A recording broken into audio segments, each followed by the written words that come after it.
아저씨, 국물이 식은 게 아니라 마음이 식은 거 아니에요? 폭설이 쏟아지던 밤, 허름한 포장마차 안에서 씩씩하게 웃는 소녀. 그 모습을 본 대한민국 재계 서열 1위 강 회장의 손이 덜덜 떨리기 시작했습니다. 소녀의 목에 걸린 낡은 은반지. 그것은 23년 전 그가 죽도록 사랑했던 여인에게 끼워주었던 바로 그 반지였습니다. 봄아, 내 딸 봄이니? 꽁꽁 언 손으로 우동을 마는 소녀가 자신의 딸임을 깨달은 순간 강 회장은 잔인한 진실과 마주하게 됩니다. 자신이 호의호식하는 동안 딸을 지옥 속에 방치한 범인이 바로 곁에 있었다는 것을. 이제 아버지의 처절한 속죄와 복수가 시작됩니다. 좋아요와 구독을 눌러두시면 삶에 도움이 되는 이야기와 정보를 가장 편하게 받아보실 수 있습니다. 오늘의 사연 시작합니다. 하늘에 구멍이라도 뚫린 듯 눈이 쏟아지는 12월의 어느 밤이었습니다. 도심의 도로는 거대한 주차장처럼 꽉 막혀 붉은 미등만 끝없이 이어지고 있었죠. 그 행렬 속에 갇힌 검은색 고급 세단 뒷좌석에는 대한민국 재계 서열 1위 TK그룹 강태주 회장이 앉아 있었습니다. 그는 차창에 머리를 기댄 채 초점 없는 눈으로 밖을 내다보고 있었는데 그 눈빛에는 지독한 권태와 알 수 없는 그리움이 서려 있었습니다. 운전대를 잡은 수행 비서가 백미러로 강태주의 눈치를 살피며 조심스럽게 입을 열었습니다. 회장님, 제설 작업이 늦어지는 것 같습니다. 댁까지 가시려면 2시간은 더 걸릴 듯합니다. 강태주가 깊은 한숨을 내쉬며 넥타이를 느슨하게 풀었습니다. 답답하군. 그때였습니다. 강태주의 시선이 차창 밖 허름한 골목 어귀에 머물렀습니다. 낡은 천막들이 줄지어 선 포장마차 거리였죠. 모락모락 피어오르는 하얀 김이 눈발과 섞여 묘한 분위기를 자아내고 있었습니다. 강태주가 갑자기 차문 손잡이를 잡으며 말했습니다. 차문 열어. 비서가 놀란 눈으로 뒤를 돌아보며 다급하게 대답했습니다. 회장님, 지금 눈이 많이 옵니다. 바닥도 미끄러워서 위험합니다. 강태주가 비서의 말을 자르며 차갑게 쏘아붙였습니다. 기다리기 지루해서 그래. 바람 좀 쐬고 올 테니 자네는 차 돌려서 대기하고 있어. 비서가 우산을 펴들고 황급히 따라 내렸지만 강태주는 비서의 우산을 손으로 밀쳐내고 눈을 맞으며 골목으로 걸어갔습니다. 차가운 눈송이가 얼굴에 닿았지만 그는 무엇에 홀린 사람처럼 발걸음을 옮겼습니다. 23년 전 가문의 반대로 억지로 헤어져야 했던 첫사랑 연수와 함께 걸었던 그 거리와 너무나 닮아 있었기 때문이죠. 골목 안쪽으로 들어서자 시끌벅적한 사람들의 목소리와 맛있는 냄새가 풍겨왔습니다. 강태주는 가장 안쪽에 있는 낡아서 천막 곳곳이 기워진 포장마차 앞에서 걸음을 멈췄습니다. 바람에 펄럭이는 천막 사이로 한 소녀의 옆모습이 보였습니다. 강태주의 심장이 쿵하고 내려앉았습니다. 23년 전 눈물로 헤어졌던 연수와 놀랍도록 닮은 앳된 얼굴의 소녀 한봄이었습니다. 한봄은 취해서 비틀거리는 중년 남성 손님을 부축해 의자에 앉히고 있었습니다. 취객이 혀 꼬인 소리로 고래고래 소리를 질렀습니다. 야, 국물이 왜 이렇게 식었어? 다시 데워와. 한봄이 씩씩하게 웃으며 행주로 테이블을 닦으며 대답했습니다. 아저씨, 국물이 식은 게 아니라 아저씨 마음이 식은 거 아니에요? 제가 뜨끈하게 다시 끓여드릴 테니까 화 풀어요. 그러다 주름살 늘면 사모님이 싫어해요. 취객이 허허 웃으며 한봄의 어깨를 툭 쳤습니다. 말은 청산유수네. 알았어, 빨리 줘. 한봄은 퉁퉁 부르트고 빨갛게 언 손으로 능숙하게 국자를 놀려 어묵 국물을 퍼 담았습니다. 고된 장사에도 불구하고 그녀의 얼굴에는 그늘이라곤 찾아볼 수 없었죠. 강태주는 떨리는 숨을 삼키며 천막을 걷고 안으로 들어섰습니다. 갑작스러운 찬바람과 함께 등장한 신사의 포장마차 안의 시선이 잠시 그에게 쏠렸다가 다시 제각기 흩어졌습니다. 한봄이 강태주를 발견하고 밝은 목소리로 인사를 건넸습니다. 어서 오세요. 눈 오는데 고생하셨죠? 안쪽 따뜻한 자리로 앉으세요. 강태주는 멍하니 한봄의 얼굴을 바라보다가 구석 자리에 털썩 주저앉았습니다. 가까이서 보니 연수와 더 많이 닮아 있었습니다. 웃을 때 입꼬리가 살짝 올라가는 모습이며 눈 밑에 있는 작은 점까지 똑같았습니다. 한봄이 물컵을 내려놓으며 물었습니다. 뭐 드릴까요? 오늘같이 추운 날엔 우동이 최고인데. 강태주가 목이 메어 쉰 목소리로 대답했습니다. 그래, 우동. 한 그릇 다오. 한봄이 네. 우동 한 그릇 뚝딱 나갑니다. 하고 외치며 주방 쪽으로 돌아섰습니다. 그녀가 뒤를 도는 순간 목에 걸린 은색 줄이 조명을 받아 반짝였습니다. 강태주의 눈동자가 크게 흔들렸습니다. 한봄이 우동 그릇을 테이블에 내려놓기 위해 상체를 숙이자 목걸이 줄 끝에 매달려 있던 낡고 빛바랜 은반지가 툭 하고 튀어나와 강태주의 눈앞에서 달랑거렸습니다. 그것은 흔한 반지가 아니었습니다. 23년 전 강태주가 연수에게 프로포즈하기 위해 보석 세공사에게 특별 주문해 만들었던 반지였습니다. 반지 안쪽에는 T&Y라는 이니셜이 새겨져 있었죠. 세상에 단 하나뿐인 그 반지를 눈앞의 소녀가 목걸이로 하고 있었습니다. 강태주가 저도 모르게 손을 뻗으려다 멈칫했습니다. 심장이 터질 것만 같았습니다. 한봄이 이상한 낌새를 느끼고 고개를 갸웃하며 물었습니다. 손님? 어디 편찮으세요? 안색이 너무 안 좋으신데. 강태주는 끓어오르는 감정을 억누르기 위해 고개를 푹 숙이고 국물을 들이켰습니다. 하지만 젓가락을 쥔 손이 미세하게 떨려 면발이 국물 위로 자꾸만 흩어졌습니다. 뜨거운 국물이 목을 타고 넘어갔지만 가슴속의 한기는 사라지지 않았습니다. 계산을 하기 위해 지갑을 꺼내던 강태주의 시선이 이번에는 한봄의 손에 머물렀습니다. 찬물에 얼마나 담갔는지 손가락 마디마디가 벌겋게 부르터 있었고 동상 자국이 선명했습니다. 아래를 보니 밑창이 닳아 너덜너덜해진 운동화가 눈에 들어왔습니다. 강태주의 눈빛이 깊은 죄책감으로 일렁였습니다.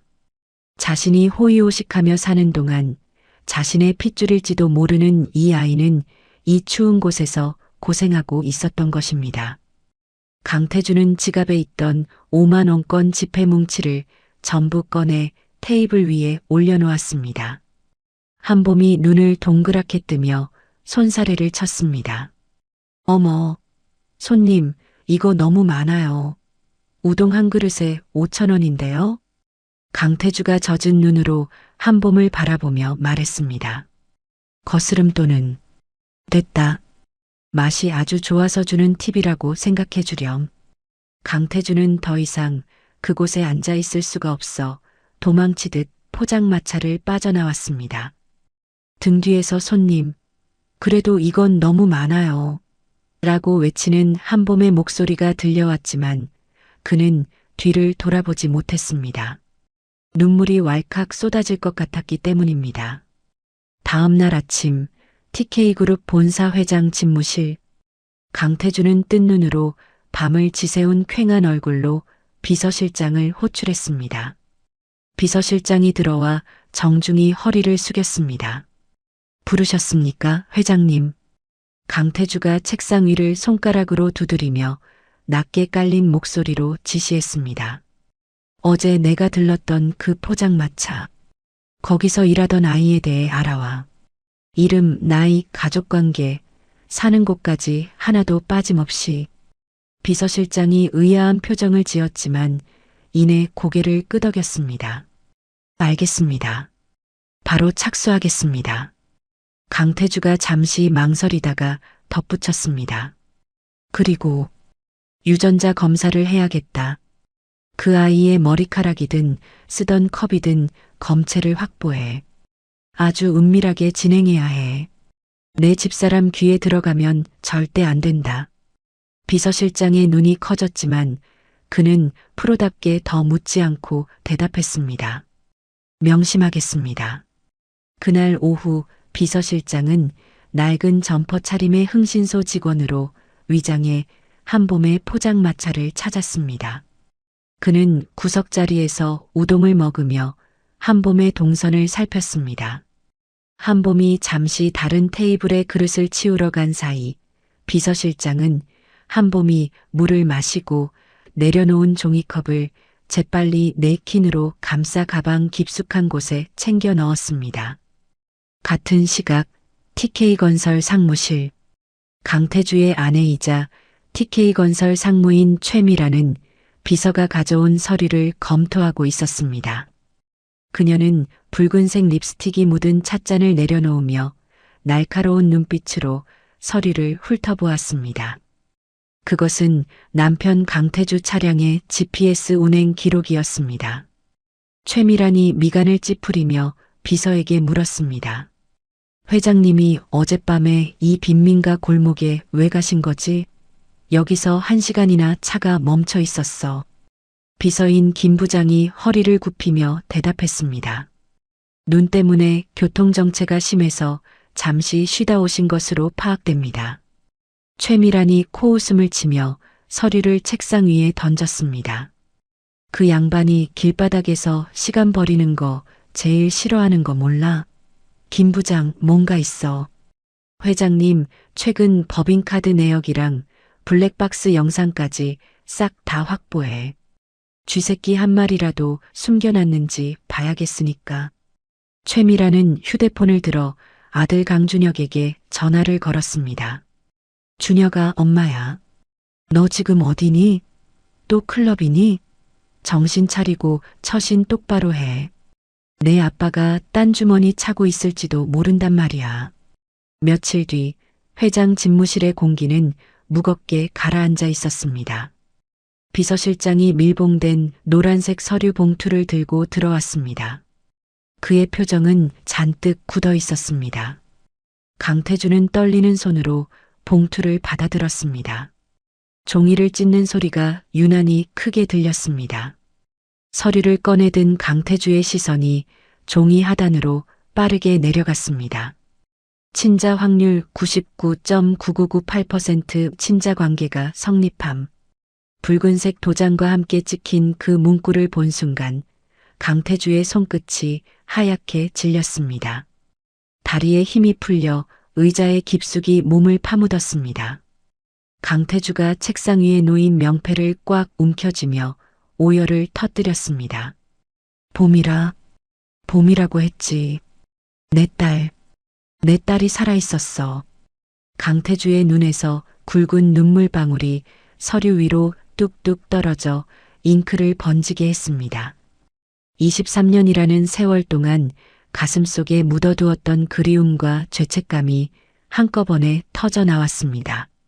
비서실장은 조용히 창가로 다가가 블라인드를 내렸습니다. 회장의 눈물을 세상으로부터 가려주기 위해서였죠. 하지만 맞은편 건물 옥상에서 망원 렌즈로 집무실 창문을 주시하던 누군가가 있었습니다. 블라인드가 내려가기 직전 강태주가 오열하는 모습을 카메라에 담은 그는 누군가에게 전화를 걸었습니다. 상무님, 회장님이 유전자 검사 결과지를 보고 우셨습니다. 확인된 것 같습니다. 전화기 너머에서 최미란의 차가운 목소리가 들려왔습니다. 그래, 예상대로군. 이제 슬슬 청소를 시작해야겠어. 강남의 한 호화로운 클럽, 귀를 찢을 듯한 음악 소리가 공간을 가득 메우고 있었습니다. 오색 조명이 어지럽게 돌아가는 VIP룸 안에서는 최미란의 아들 강준혁이 양옆에 여성들을 끼고 술잔을 기울이고 있었죠. 테이블 위에는 수백만 원짜리 샴페인 병들이 볼링핀처럼 늘어서 있었습니다. 오늘 내가 골든벨 울린다. 다들 마셔. 강준혁이 술에 취해 비틀거리며 소리치자 주변에서 환호성이 터져 나왔습니다. 그때 VIP 룸의 육중한 문이 벌컥 열리며 찬물을 끼얹은 듯 서늘한 기운이 밀려 들어왔습니다. 음악 소리를 뚫고 또각또각 날카로운 구두 굽소리가 강준혁에게 다가왔습니다. 최미란이었습니다. 그녀는 수행원들에게 손짓해 음악을 끄게 했습니다. 순식간에 정적이 흐르자 강준혁이 개슴츠레한 눈을 떴습니다. 엄마, 여긴 웬일이야? 짝! 날카로운 파열음과 함께 강준혁의 고개가 옆으로 휙 돌아갔습니다. 최미라는 떨리는 손을 거두지도 않은 채 차갑게 아들을 내려다보았습니다. 정신 차려. 너의 아버지가 밖에서 무슨 짓을 하고 다니는지 알기나 하니? 강준혁이 얼얼한 뺨을 감싸쥐며 억울한 듯 소리쳤습니다. 아니, 갑자기 와서 왜 때리는데? 아버지가 뭐 어쨌다고. 최미란이 핸드백에서 사진 한 장을 꺼내 강준혁의 얼굴에 던졌습니다. 강태주가 포장마차에서 울고 있는 사진이었습니다. 내 아버지한테 숨겨둔 자식이 있어. 그것도 다 큰 딸려니. 그 애가 나타나면 네가 받을 유산, 경영권 다 반토막 나는 거야. 알아들어? 강준혁의 술이 확 깨는 듯 눈동자가 커졌습니다. 최미라는 룸을 나가며 수행원 김 부장에게 나직하게 지시했습니다. 그 포장마차 아주 밟아버려. 제 발로 떠나게 만들어. 합법적인 테두리 안에서 최대한 지독하게. 다음 날 저녁 한봄의 포장마차 거리에 불길한 그림자가 드리웠습니다. 험상궂은 인상의 건장한 사내들이 쇠파이프를 질질 끌며 나타났기 때문입니다. 그들은 용역업체 직원들이었습니다.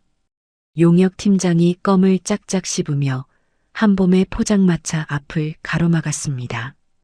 여기 사장이 누구야? 한봄이 국자를 내려놓고 앞치마에 손을 닦으며 앞으로 나섰습니다. 전데요. 무슨 일이시죠? 팀장이 비릿한 웃음을 흘리며 포장마차 기둥을 발로 뻥 찼습니다. 천막이 휘청거리며 전구들이 요란하게 흔들렸습니다. 이 구역 재개발 들어가는 거 몰라? 당장 방 빼. 오늘부터 영업 정지야. 한봄이 당황하며 말했습니다. 무슨 소리예요? 구청에서도 아직 얘기 없었는데. 그리고 계약 기간도 남았잖아요. 계약? 웃기고 있네. 야, 엎어. 팀장의 말이 떨어지기 무섭게 용역들이 포장마차 안으로 들이닥쳤습니다. 그들은 손님들이 앉아있는 테이블을 발로 차고 펄펄 끓는 어묵 국물통을 바닥에 쏟아버렸습니다. 아, 뜨거워. 손님들이 비명을 지르며 뛰쳐나갔고 포장마차는 순식간에 아수라장이 되었습니다. 한봄이 비명을 지르며 팀장의 팔을 붙잡았습니다. 안 돼요. 이러지 마세요. 오늘 장사 못하면 할머니 병원비 못 낸단 말이에요. 제발요. 팀장은 귀찮다는 듯 한봄을 거칠게 밀쳐냈습니다. 이게 어디서 몸을 대? 한봄이 바닥으로 내동댕이 쳐졌습니다. 하필이면 깨진 그릇 조각 위로 넘어지는 바람에 손등이 찢어져 붉은 피가 흘러내렸습니다. 팀장은 바닥에 주저앉은 한봄에게 침을 뱉으며 으름장을 놓았습니다. 내일까지 안 비우면 그땐 불을 질러버릴 테니까 알아서 해. 가자. 용역들이 휩쓸고 지나간 자리는 처참했습니다. 짓밟힌 떡볶이와 흙투성이가 된 어묵들이 바닥에 나뒹굴고 있었습니다. 한봄은 떨리는 손으로 피가 흐르는 손등을 감싸쥐었습니다. 눈물이 왈칵 쏟아질 것 같았지만 그녀는 입술을 꽉 깨물어 참아냈습니다. 한봄은 엉망이 된 가게를 홀로 치우기 시작했습니다. 깨진 그릇을 쓸어 담고 엎어진 테이블을 세웠습니다. 어느 정도 정리가 되자 그녀는 대충 테이프로 손등에 상처를 감고 휴대폰을 꺼냈습니다. 여보세요? 할머니? 수화기 너머로 할머니의 거친 기침 소리가 들려왔습니다. 한봄은 짐짓 밝고 명랑한 목소리로 말했습니다. 할머니, 저예요, 봄이. 밥은 드셨어? 뭐냐? 나는 잘 먹었다. 우리 강아지, 오늘도 고생 많지? 아니야, 고생은 무슨. 오늘 손님이 얼마나 많았는지 알아? 나 부자 되게 생겼어. 할머니 병원비 걱정은 말고 푹 쉬어. 알았지? 그래. 고맙다. 내 새끼. 전화를 끄는 한봄은 참았던 눈물을 뚝뚝 흘리며 휴대폰을 가슴에 품었습니다. 그날 밤늦은 시각 강태주가 모자를 눌러쓰고 포장마차를 찾았습니다. 딸이 보고 싶어 견딜 수가 없었기 때문입니다. 하지만 그가 목격한 것은 난장판이 된 가게와 쭈그리고 앉아 울고 있는 한봄의 뒷모습이었습니다. 강태주의 눈이 뒤집힐 듯 커졌습니다. 바닥에 낭자한 핏자국과 부서진 집기들을 보며 그는 직감했습니다. 이것은 단순한 행패가 아니라는 것을요. 강태주가 주먹을 꽉 쥐어 손톱이 살을 파고들었습니다. 그는 멀리서 대기하던 비서실장에게 전화를 걸어 짐승처럼 그르렁거리며 소리쳤습니다. 당장 알아봐. 어떤 놈들이 내 딸 가게를 이렇게 만들었는지. 배우가 누구야? 비서실장이 당황하며 대답했습니다. 회장님, 진정하십시오. 바로 조사하겠습니다. 강태주는 당장이라도 달려가 한봄을 안아주고 싶었지만 자신이 나서면 더 큰 위험이 닥칠까봐 차마 발을 떼지 못했습니다. 그는 어둠 속에서 피눈물을 삼키며 돌아설 수밖에 없었습니다. 최미라는 강태주의 격분한 반응을 전해 듣고 오히려 회심의 미소를 지었습니다. 호, 아주 애틋하시네. 그럼 더 미쳐 날뛰게 해드려야지. 최미라는 언론사 국장에게 전화를 걸었습니다. 국장님, 저예요. 재미있는 소스가 하나 있는데. TK그룹 회장의 은밀한 이중생활, 뭐 이런 제목 어때요? 빈민가 포장마차 여주인한테 푹 빠졌다는 소문이 돌던데. 다음 날부터 한봄의 시련은 더욱 가혹해졌습니다. 그녀가 식자재 시장에서 장을 보고 돌아오는 길목마다 불량배들이 나타나 길을 막았습니다. 그들은 한봄에게 달걀과 밀가루를 던지며 조롱했습니다. 재벌 회장 꼬신년이라며? 얼굴 반반해서 좋겠네. 한봄은 밀가루 범벅이 된 채 경찰서로 달려갔습니다. CCTV 영상을 내밀며 신고하려 했지만 담당 형사는 하품을 하며 귀찮다는 듯 손사래를 쳤습니다. 아가씨, 이거 쌍방 과실이야. 아가씨가 먼저 시비 걸었다는 목격자 진술도 있어. 그냥 좋게 합의해요. 한봄이 기가 막혀 소리쳤습니다. 그게 무슨 말도 안 되는 소리예요. 제가 피해자라고요. 하지만 형사는 이미 최미란 측에 매수된 상태였습니다. 한봄은 절망적인 표정으로 경찰서를 나올 수밖에 없었습니다. 설상가상으로 할머니가 입원해 있는 병원 원무과에서 연락이 왔습니다. 보호자님, 밀린 병원비가 500만 원이 넘었습니다. 오늘 중으로 납부하지 않으시면 규정상 강제 퇴원 조치할 수밖에 없습니다. 한봄은 눈앞이 캄캄해졌습니다. 당장 수중에 있는 돈은 어제 강태주가 놓고 간 5만 원이 전부였습니다. 그녀는 병원 복도 구석에 주저앉아 대출 문자를 뒤적거렸습니다. 하지만 신용등급이 낮은 그녀에게 돈을 빌려줄 곳은 어디에도 없었습니다. 그때 병원 입구에 검은색 고급 세단 한 대가 미끄러지듯 멈춰 섰습니다. 뒷좌석 창문이 스르르 내려가고 선글라스를 낀 최미란이 거만한 표정으로 한봄을 내려다보았습니다. 최미란이 손가락을 까딱하자 수행원이 차에서 내려 한봄에게 다가왔습니다. 수행원은 두툼한 흰 봉투를 한봄의 무릎 위에 툭 던졌습니다. 한봄이 놀란 눈으로 봉투와 최미란을 번갈아 보았습니다. 최미란이 선글라스를 살짝 내리며 싸늘하게 말했습니다. 내 주제를 알고 조용히 떠나. 쥐 죽은 듯 살면 할머니 병원비랑 생활비 정도는 챙겨줄 테니까. 한봄이 떨리는 손으로 봉투를 집어들었습니다. 묵직했습니다. 할머니를 살릴 수 있는 돈이었습니다. 하지만 한봄의 눈빛이 이내 매섭게 변했습니다. 그녀는 자리에서 벌떡 일어났습니다. 한봄은 봉투를 최미란의 차 열린 창문 안으로 힘껏 집어 던졌습니다. 누구신지 모르겠지만 돈 가지고 가세요. 우리 할머니 목숨값으로 장난치지 마시라고요. 돈 봉투가 최미란의 무릎 위로 떨어지자 최미란의 얼굴이 불그락푸르락해졌습니다. 이게 미쳤나? 감히 누구한테? 한봄이 주먹을 꽉 쥐고 당당하게 소리쳤습니다. 내 힘으로 벌어서 갚을 거예요. 그러니까 더러운 돈 들고 꺼지세요.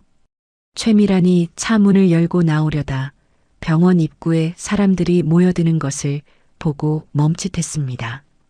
그녀는 이를 갈며 운전기사에게 소리쳤습니다. 출발해. 당장. 차가 출발하면서 최미란이 창밖으로 고개를 내밀고 저주를 퍼부었습니다. 평생 땅을 치고 후회하게 만들어주마. 두고 봐. 차가 멀어지자 한봄은 그제야 다리에 힘이 풀려 바닥에 주저앉았습니다. 서러움과 막막함이 파도처럼 밀려왔습니다. 그녀는 무릎에 얼굴을 묻고 흐느껴 울기 시작했습니다. 할머니, 나 너무 무서워. 아빠는 대체 어디 있는 거야? 차가운 병원 앞 웅크린 한봄의 어깨가 애처롭게 떨리고 있었습니다. 그때 누군가의 그림자가 한봄의 위로 드리워졌습니다. 따뜻하고 묵직한 무언가가 한봄의 어깨를 감쌌습니다. 고급스러운 감촉의 코트였습니다. 한봄이 놀라 젖은 눈으로 고개를 들었습니다. 그곳에는 강태주가 서 있었습니다. 그는 아무 말 없이 슬프고도 분노에 찬 눈으로 한봄을 내려다보고 있었습니다. 그의 눈가도 붉게 충혈되어 있었죠. 강태주는 떨리는 손으로 한봄의 어깨를 감싸쥐었습니다. 마치 세상의 모든 풍파로부터 그녀를 지켜주겠다는 듯이 말입니다. 강태주가 자신의 코트를 벗어 한봄에 떨리는 어깨를 감싸주던 그 순간이었습니다. 병원 건너편 건물 옥탑방 난간, 어둠 속에 몸을 숨긴 한 사내가 망원경으로 두 사람을 지켜보고 있었습니다. 낡은 트렌치코트 깃을 세운 중년의 남성, 장 씨였습니다. 장 씨가 망원경을 내리며 낮은 탄식을 내뱉었습니다. 결국 만났구먼. 강태주 회장이 제 발로 찾아올 줄이야. 과거 한봄의 어머니 연수에게 큰 신세를 졌던 장 씨는 밑바닥 정보통으로 살아가며 몰래 한봄을 지켜보고 있었습니다. 그는 태주의 등장이 심상치 않음을 직감하고 급히 옥상 계단을 뛰어내려왔습니다. 골목 그림자 속으로 스며드는 그의 눈빛이 매섭게 빛났습니다. 다음 날 아침 포장마차 거리는 전쟁터와 다름없었습니다. 요란한 굉음과 함께 거대한 포크레인 두 대가 흙먼지를 일으키며 진입했습니다. 최미란의 지시를 받은 철거 용역들이었습니다. 그들은 노란색 안전모를 쓰고 쇠파이프를 든 채 위협적인 기세로 포장마차 입구를 봉쇄했습니다. 한봄이 가게 밖으로 뛰쳐나와 포크레인 앞을 가로막고 섰습니다. 멈춰요. 아직 법원 집행 명령도 안 나왔잖아요. 이거 불법이라고요. 용역 팀장이 비웃으며 포크레인 기사에게 손짓했습니다. 밀어버려. 안 돼요. 한봄이 비명을 지르며 포크레인 삼날 앞에 대자로 드러누웠습니다. 기계가 멈칫하자 용역들이 우르르 몰려와 한봄의 팔다리를 잡아 끌었습니다. 이 독한 년이 당장 안 비켜? 끌어내. 한봄이 바닥을 긁으며 버둥거렸습니다. 이거나 우리 가게 건드리지 마. 으악. 용역들이 한봄을 짐짝처럼 들어 올리려는 절체절명의 순간이었습니다. 취익. 갑자기 하얀 연기가 폭발하듯 뿜어져 나왔습니다. 누군가 소화기를 용역들의 얼굴에 난사한 것입니다. 콜록. 뭐야? 안 보여. 용역들이 눈을 비비며 우왕좌왕하는 사이 장 씨가 연기 속에서 튀어나와 한봄의 팔을 낚아챘습니다. 한봄이 놀란 눈으로 장 씨를 바라보았습니다. 아저씨? 장 씨가 한봄의 귀에 다급하게 속삭였습니다. 정신 똑바로 차려라. 지금 저기 오는 검은 차 보이지? 저 차 주인이 누군지 아냐? 한봄의 시선이 골목 입구로 급정거하는 검은 세단을 향했습니다. 장 씨가 한봄의 어깨를 흔들며 힘주어 말했습니다. 저 사람이 내 친아버지다. 한봄의 눈동자가 지진이라도 난 듯 흔들렸습니다. 머릿속이 하얗게 변해 아무런 생각도 나지 않았습니다. 기익. 검은 세단 문이 부서질 듯 열리고 강태주가 뛰쳐나왔습니다. 평소의 냉철한 모습은 온데간데 없고 넥타이는 풀어헤친 채 눈에는 핏발이 서 있었습니다. 강태주가 성큼성큼 걸어와 한봄을 붙잡고 있던 용역 팀장의 멱살을 잡았습니다. 그리고는 있는 힘껏 그를 바닥에 내동댕이 쳤습니다. 우당탕. 용역 팀장이 나뒹굴자 현장에 정적이 흘렀습니다. 강태주가 짐승처럼 포효했습니다. 내 딸에게 손끝 하나라도 대면 다 죽여버리겠어. 쩌렁쩌렁한 그 목소리가 골목을 울렸습니다.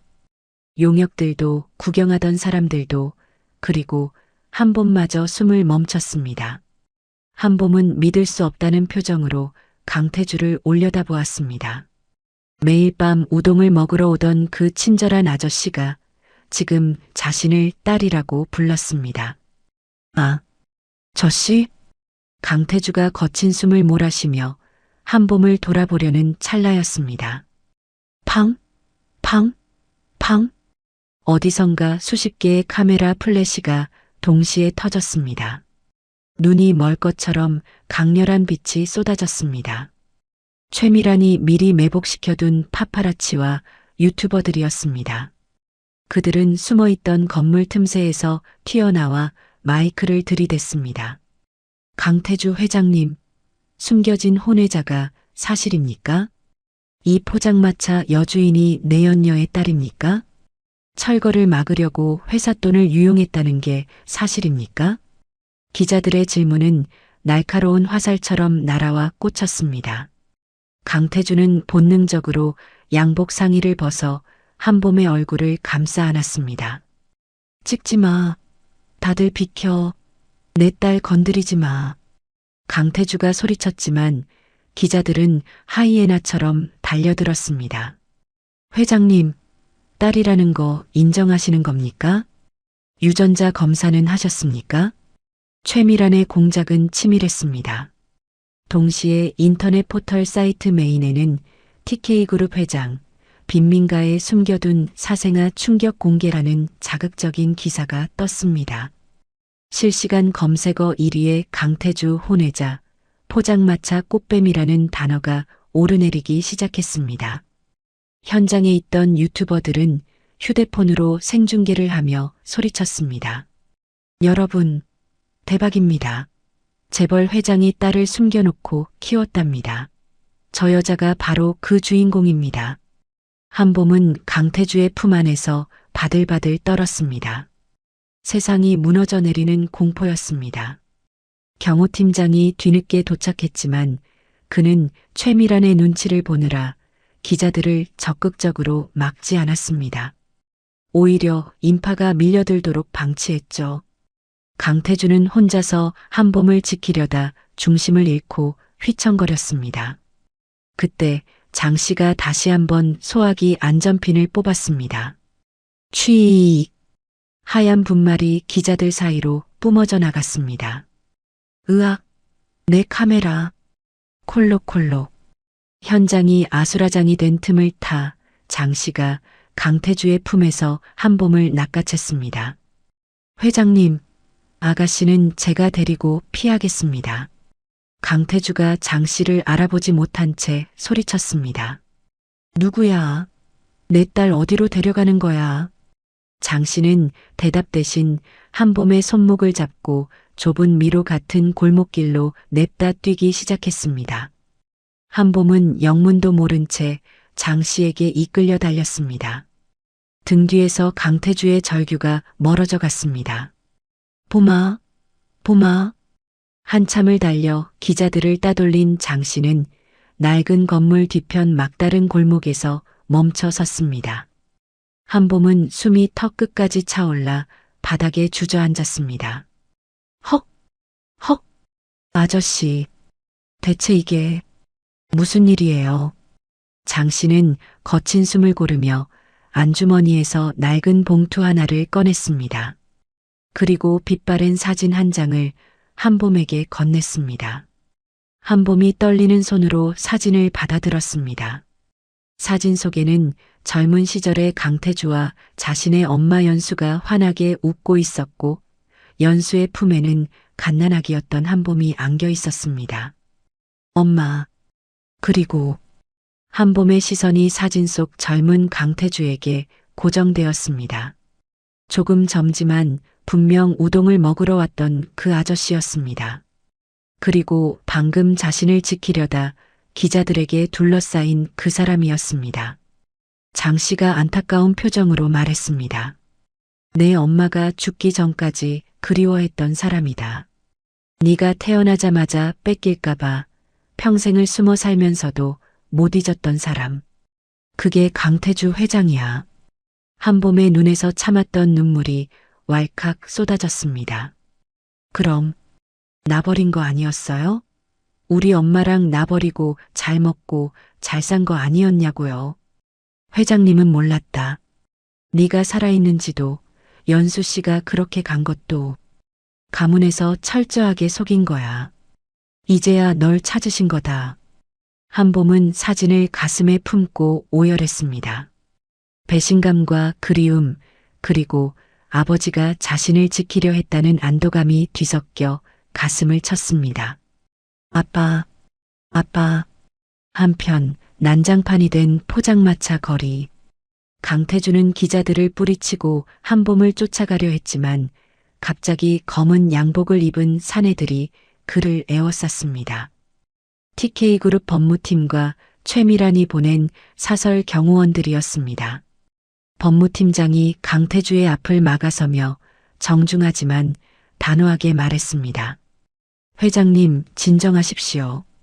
지금 움직이시면 여론이 더 악화됩니다. 일단 본사로 모시겠습니다. 강태주가 법무팀장의 멱살을 잡고 흔들었습니다. 비켜. 내 딸이 저기 있어. 잃어버리면 내 놈들이 책임질 거야. 하지만 건장한 경호원들이 강태주의 양팔을 강제로 붙잡았습니다. 죄송합니다. 이사회 결정입니다. 회장님을 보호하라는 지시입니다. 강태주는 짐승처럼 울부짖으며 발버둥 쳤지만 결국 강제로 차에 태워졌습니다. 차창 밖으로 멀어지는 텅 빈 골목을 보며 강태주는 피눈물을 흘렸습니다. 바닥에는 한봄에 벗겨진 신발 한 짝과 짓밟힌 식재료들이 널려 있었습니다. TK그룹 본사 회장 집무실. 강태주는 사실상 감금되었습니다. 문 밖에는 경호원들이 배치되었고 휴대폰과 통신수단도 모두 차단되었습니다. 최미란이 승리자의 미소를 지으며 집무실로 들어왔습니다. 그녀는 TV 리모컨을 눌러 뉴스를 켰습니다. 화면에는 TK그룹 주가 폭락, 회장 해임론 대두라는 자막이 붉게 전멸하고 있었습니다. 최미란이 팔짱을 끼고 비아냥거렸습니다. 보세요, 여보. 당신이 그 천한 것 하나 때문에 회사를 무슨 꼴로 만들었는지. 강태주가 소파에서 벌떡 일어나 최미란에게 다가갔습니다. 미란이 네가 꾸민 짓이지? 보미한테 무슨 짓을 한 거야? 최미란은 눈 하나 깜짝하지 않고 대답했습니다. 난 회사를 지켰을 뿐이에요. 그리고 그 아이는 사기꾼 꽃뱀으로 처리될 거예요. 당신 유전자 검사 결과 그거 조작됐다고 이미 언론에 흘렸거든요. 이 악마 같은 여자가. 강태주가 손을 들어 올렸지만 최미란은 고개를 꼿꼿이 세우며 노려보았습니다. 치세요. 치는 순간 당신은 폭력회장으로 매장당하고 그 아이는 영원히 감옥에서 썩게 될 테니까. 강태주의 손이 허공에서 부들부들 떨렸습니다. 그는 무력감에 치를 떨며 주먹을 내렸습니다. 최미란이 나가며 문을 쾅 닫았습니다. 이사회 끝날 때까지 얌전히 계세요. 반성 좀 하시고요. 홀로 남겨진 강태주는 창밖을 내려다보았습니다. 도심의 불빛이 어지럽게 빛나고 있었습니다. 그는 보미가 사라진 어둠 속을 응시하며 끓어오르는 분노를 사겠습니다. 이대로 당할 순 없다. 보미를, 내 딸을 구해야 해. 강태주는 책상 서랍을 열어 비상약을 꺼냈습니다. 심장약이었습니다. 그는 약병을 쥐고 잠시 고민하더니 약을 먹지 않고 바닥에 쏟아버렸습니다. 그리고 인터폰을 향해 기어가며 가슴을 부여잡고 거친 숨을 몰아쉬었습니다. 헉. 강태주가 고통스러운 신음과 함께 바닥에 쓰러졌습니다.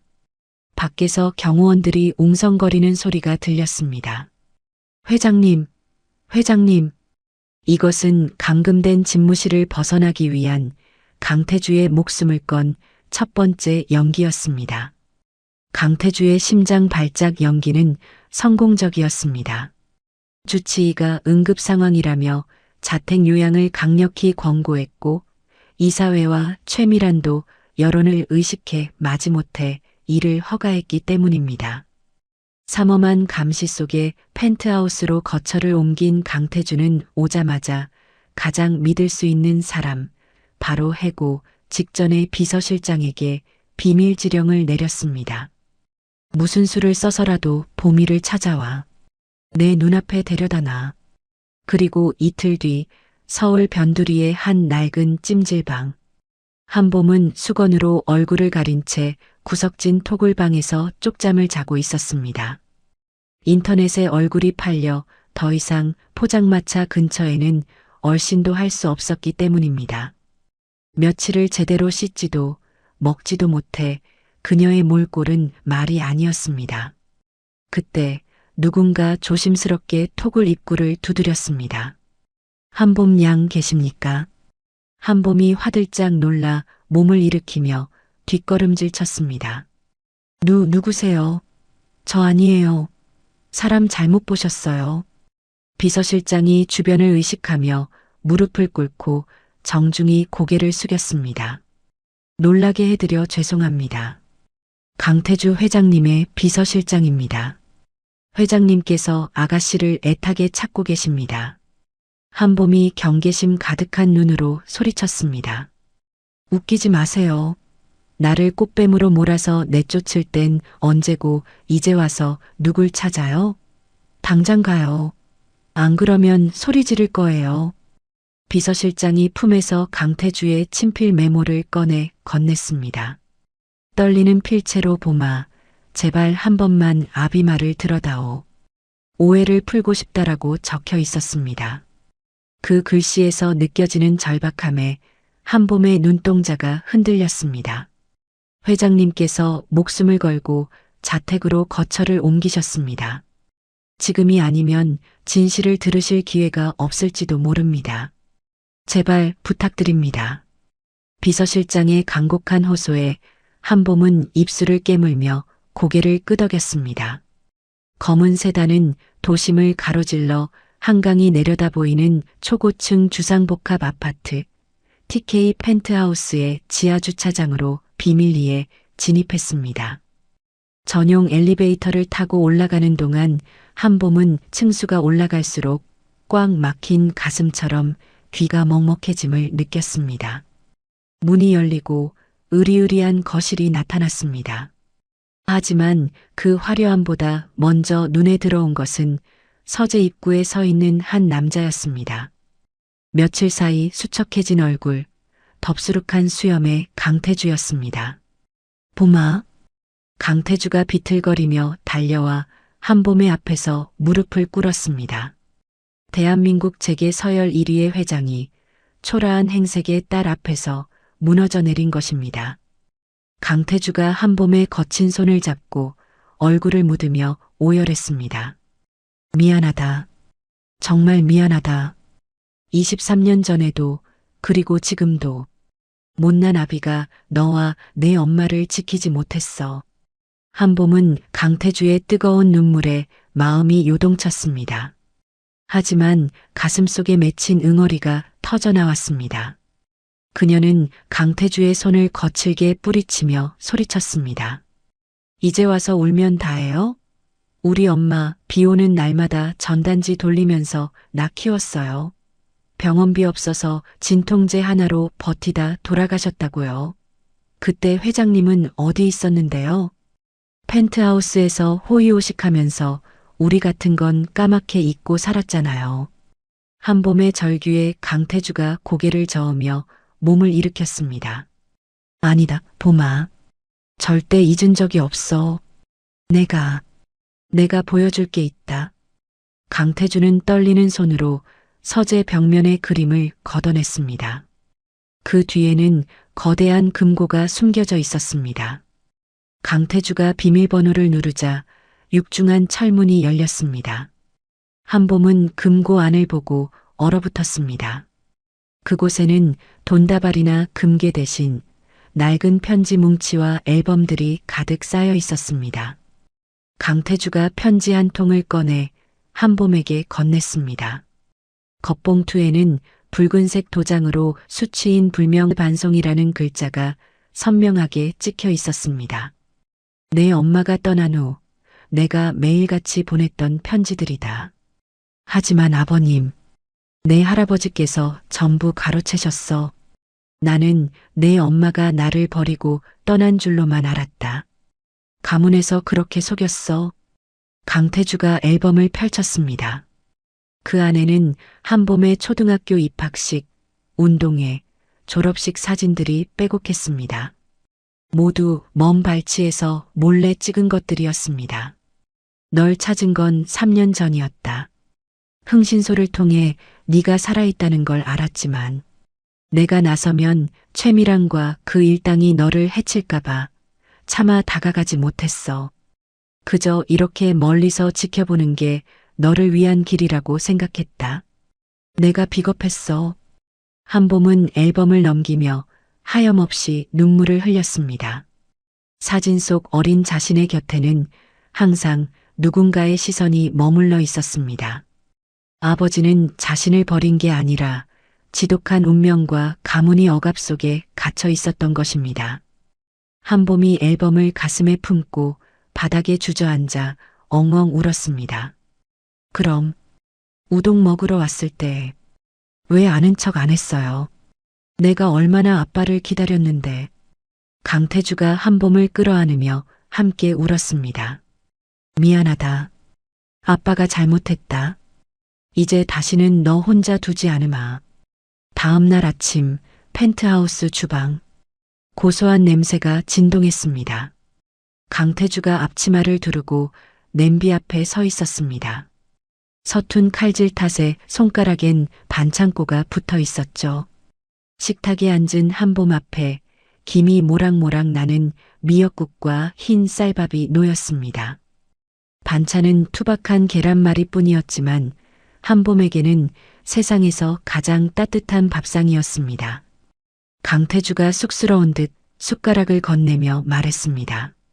내 생일을 한 번도 챙겨주지 못해서 미역국이라도 끓여주고 싶었다. 맛이 있을지 모르겠구나.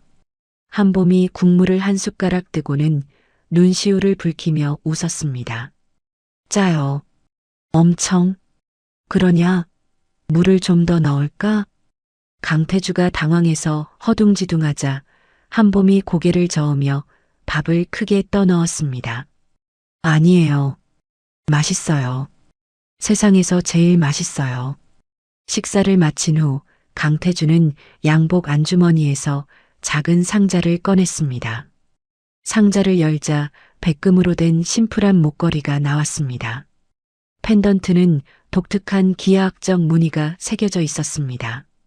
강태주가 직접 한봄의 목에 목걸이를 걸어주며 그녀의 눈을 똑바로 바라보고 말했습니다. 봄아, 이 목걸이는 단순한 선물이 아니다. 이건 너를 지켜줄 부적이야. 무슨 일이 있어도 목욕할 때도 절대 몸에서 떼어놓지 마라. 알겠지? 한봄은 목걸이의 차가운 감촉을 느끼며 고개를 끄덕였습니다. 네, 아빠. 절대 안 뺄게요. 강태주가 한봄의 손을 잡고 결연한 표정으로 말했습니다. 나는 네가 원하지 않는다면 재벌가 생활을 강요하지 않을 거다. 하지만 지금 이대로 나가면 세상은 너를 여전히 꽃뱀으로 기억할 거야. 당당하게 내 이름을 찾게 해주고 싶다. 강봄으로서, 내 딸로서 세상에 맞설 기회를 주고 싶어. 할 수 있겠니? 한봄이 낡은 운동화 끈을 질끈 동여매며 대답했습니다. 네.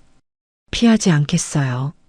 최밀한 상무한테 받은 수모, 그리고 아빠가 당한 거 다 갚아줄 거예요. 그날 오후 TK그룹 본사 대강당. 수백 명의 기자가 모인 가운데 긴급 기자회견이 열렸습니다. 단상에 오른 강태주는 한봄의 손을 꼭 잡고 마이크 앞에 섰습니다. 카메라 플래시가 폭죽처럼 터졌습니다. 강태주가 유전자 검사 결과 원본과 과거 연수와 찍은 사진을 들어보이며 단호하게 선언했습니다. 여기 있는 이 아이 한봄 양은 제 유일한 핏줄이자 사랑하는 딸 강봄입니다. 제 모든 것을 걸고 이 아이에 대한 악의적인 루머를 퍼뜨린 자들을 끝까지 찾아내 책임을 묻겠습니다.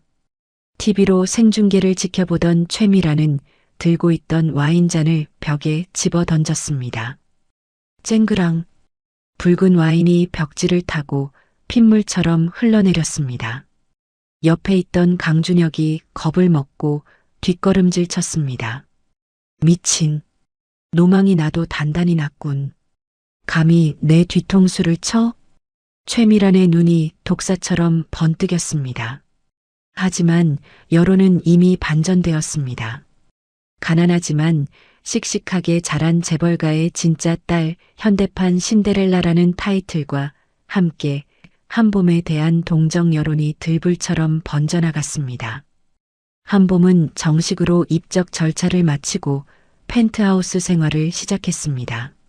하지만 집안은 또 다른 전쟁터였습니다. 최미라는 강태주가 회사 일로 자리를 비운 사이 집안 고용인들에게 은밀한 지시를 내렸습니다. 그 아이 투명 인간 취급해. 밥도 빨래도 청소도 해주지 마. 제 발로 나가 떨어지게 만들란 말이야. 저녁 식사 시간 넓은 다이닝 룸 식탁에는 아무것도 차려져 있지 않았습니다. 한봄이 주방으로 들어가자 수석 가정부가 팔짱을 끼고 차갑게 쏘아붙였습니다. 어마 아가씨, 식사 시간이 지났는데 아직도 안 드셨어요? 저희는 퇴근 시간이라 밥을 차려드릴 수가 없네요. 알아서 찾아 드시든가요. 다른 메이드들도 키득거리며 한봄을 비웃었습니다. 촌스러운 옷차림에 예절도 모르는 가짜 아가씨라는 눈빛이었습니다. 하지만 한봄은 기죽지 않았습니다. 그녀는 냉장고를 활짝 열어 라면과 파, 계란을 꺼냈습니다. 아, 그래요? 퇴근 시간은 지켜드려야죠. 노동법이 얼마나 중요한데요. 한봄은 익숙한 손놀림으로 냄비에 물을 올리고 라면을 끓이기 시작했습니다. 탁탁탁 경쾌한 도마 소리와 함께 파가 썰리고 보글보글 끓는 라면 냄새가 주방을 가득 채웠습니다. 야간 경비를 서던 경호원들과 막내 메이드들이 냄새에 홀린 듯 주방 쪽을 기웃거렸습니다. 한봄이 냄비 뚜껑을 열며 그들을 향해 윙크를 날렸습니다. 이모님들, 삼촌들, 출출하시죠? 재벌집 라면이라고 뭐 별거 있나요? 파 송송 계란탁, 이게 진리죠. 같이 드실래요? 수석 가정부가 눈을 흘기며 나가버렸지만 젊은 고용인들은 주저하다가 하나둘 식탁으로 모여들었습니다. 저, 진짜 먹어도 돼요? 그럼요. 혼자 먹으면 맛없어요. 김치 어디 있어요? 한봄은 특유의 친화력으로 사람들을 무장해제시켰습니다. 포장마차에서 진상 손님부터 단골까지 휘어잡던 그 솜씨였습니다. 와, 아가씨라면 진짜 잘 끓이시네요. 그렇죠? 제가 이래 배도라면 끓이기 자격증 1급 수준이거든요. 주방에는 어느새 웃음꽃이 피었습니다. 최미란이 쳐놓은 왕따라는 감옥은 한봄의 따뜻한 라면, 국물 앞에서 맥없이 무너지고 있었습니다. 며칠 뒤 한봄의 방문 틈으로 화려한 금박 봉투 하나가 슬그머니 밀려 들어왔습니다. TK그룹 창립 50주년 기념 파티 초대장. 초대장 뒷면에는 자필 메모가 붙어 있었습니다. 최미란의 글씨였습니다. 우리 집안의 품격을 보여줄 자리란다. 네가 감당할 수 있을지 모르겠지만 한봄은 직감했습니다. 이것은 단순한 초대가 아니라 전 재계 인사들 앞에서 자신을 망신 주기 위한 최미란의 선전포고라는 것을요. 그녀는 침대 협탁에 놓인 초대장을 집어들었습니다. 그리고 목에 걸린 백금 목걸이를 꽉 움켜쥐었습니다. 차가운 금속의 감촉이 손바닥을 파고들었습니다. 한봄이 거울 속에 비친 자신의 눈을 똑바로 응시하며 나직하게 말했습니다. 그래요, 어디 한번 해봐요. 내가 그 품격이라는 거 제대로 보여줄 테니까. 거울 속 한봄의 눈빛은 더 이상 도망치던 소녀의 것이 아니었습니다. 그것은 태풍의 눈으로 걸어 들어갈 준비를 마친 강인한 전사의 눈빛이었습니다. TK그룹 창립 50주년 기념 파티가 열리는 호텔 그랜드 볼룸은 그야말로 별천지였습니다. 천장에 매달린 크리스털 샹들리에가 수천 개의 보석처럼 빛을 뿌리고 대한민국에서 내로라 하는 정재계 인사들이 최고급 턱시도와 드레스를 입고 샴페인 잔을 부딪히고 있었죠. 그 화려한 풍경 속에 최미란과 강준영 모자가 서 있었습니다. 최미란은 수천만 원을 호가하는 오트쿠티르 드레스를 입고 우아하게 웃으며 손님들을 맞이했습니다. 하지만 그녀의 눈은 수시로 입구를 향해 번뜩였죠. 준혁아, 준비됐지? 그 계집애가 들어오는 순간 망신을 줘서 쫓아내야 해. 강준혁이 샴페인을 홀짝이며 비릿하게 웃었습니다. 걱정 마세요, 어머니. 드레스 코드가 블랙 앤 화이트라고 흘렸는데 촌스럽게 빨간색이나 노란색 입고 오면 볼만하겠네요. 입구 컷 당할지도 모르죠. 드디어 거대한 연회장 문이 열렸습니다. 사람들의 시선이 일제히 입구로 쏠렸습니다. 그리고 장내에는 순식간에 웅성거림이 퍼져나갔습니다. 검은색과 흰색으로 물결치는 우아한 인파 속에서 한봄이 걸어 들어오고 있었기 때문입니다. 그녀는 드레스 대신 눈이 시릴 만큼 선명한 코발트 블루 색상의 정장을 입고 있었습니다. 그것도 바지 정장이었죠. 격식 따위는 가볍게 무시한 그러나 너무나도 당당하고 강렬한 등장이었습니다. 사람들이 수군거리기 시작했습니다. 저 여자가 그 소문의 딸이야? 세상에, 옷차림 좀 봐. 포장마차 하던 티를 못 벗었구먼. 하지만 한봄은 그런 시선 따위는 아랑곳하지 않았습니다. 그녀는 꼿꼿하게 허리를 펴고 레드카펫 위를 뚜벅뚜벅 걸어왔습니다. 낡은 운동화 대신 신은 하이힐 소리가 경쾌하게 울렸습니다. 강준혁이 기회를 포착했다는 듯 샴페인 잔을 들고 한봄에게 다가갔습니다. 어이쿠, 이게 누구야? 우리 배다른 동생 아니냐? 한봄이 걸음을 멈추고 강준혁을 똑바로 응시했습니다. 오랜만이네요, 오빠.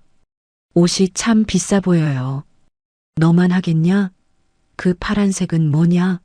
무슨 스머프도 아니고. 아, 냄새. 어디서 멸치 국물 냄새가 나는 것 같은데? 강준혁은 코를 쥐는 신용을 하더니 일부러 발을 헛디딘 척하며 들고 있던 샴페인을 한봄의 재킷 위로 쏟아부었습니다. 촥! 차가운 술이 한봄의 어깨와 가슴을 적셨습니다. 주변에서 어머 하는 비명과 함께 킥킥거리는 웃음소리가 터져나왔습니다. 강준혁이 과장되게 사과하며 빈정거렸습니다. 아이쿠, 미안해서 어쩌냐? 바닥이 미끄럽네.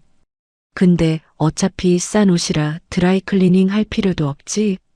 한봄은 젖은 재킷을 털어내는 신용도 하지 않았습니다.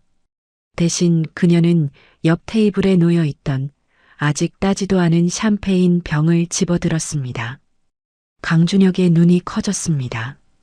야, 너 뭐 하려는? 콸콸콸. 한봄은 망설임 없이 샴페인 병을 거꾸로 들고 강준혁의 머리 위로 들이부었습니다.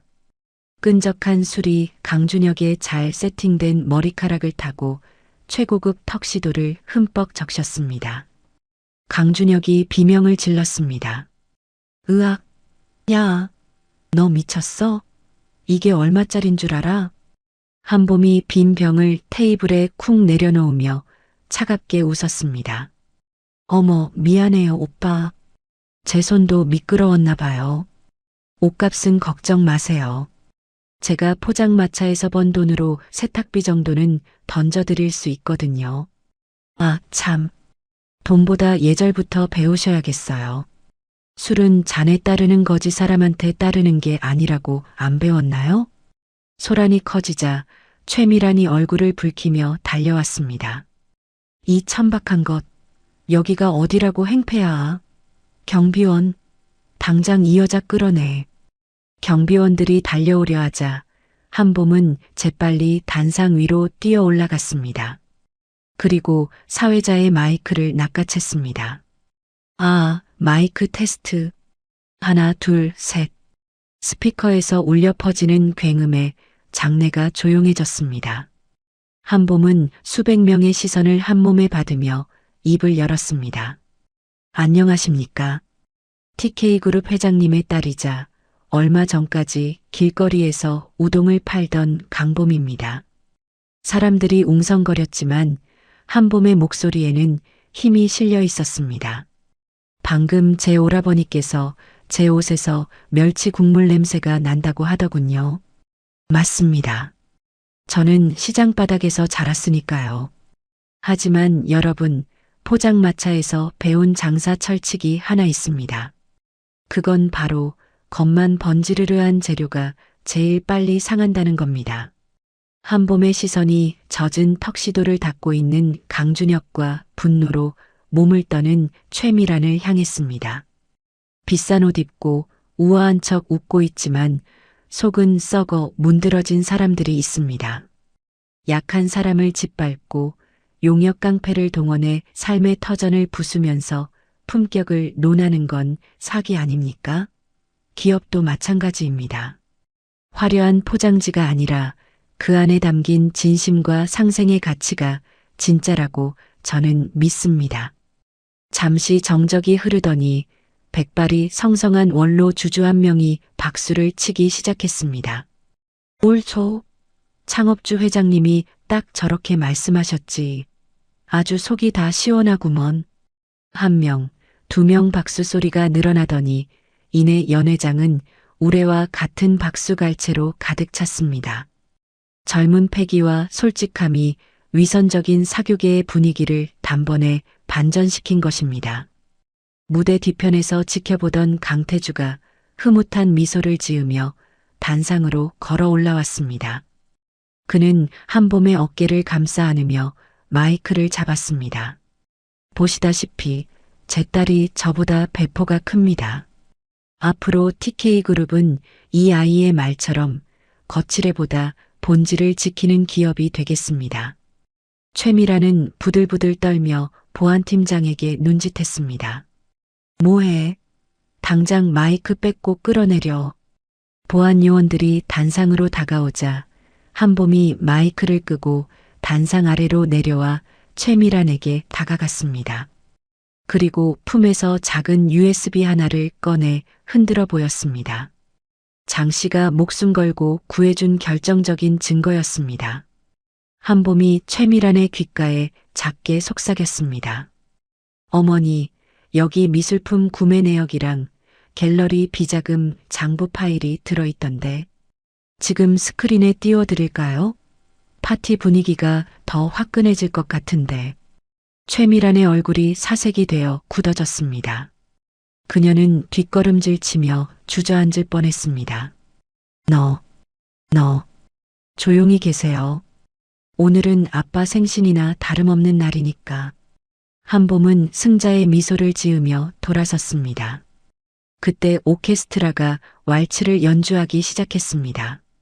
강태주가 신사처럼 손을 내밀었습니다. 봄아, 나랑 춤 한번 추겠니?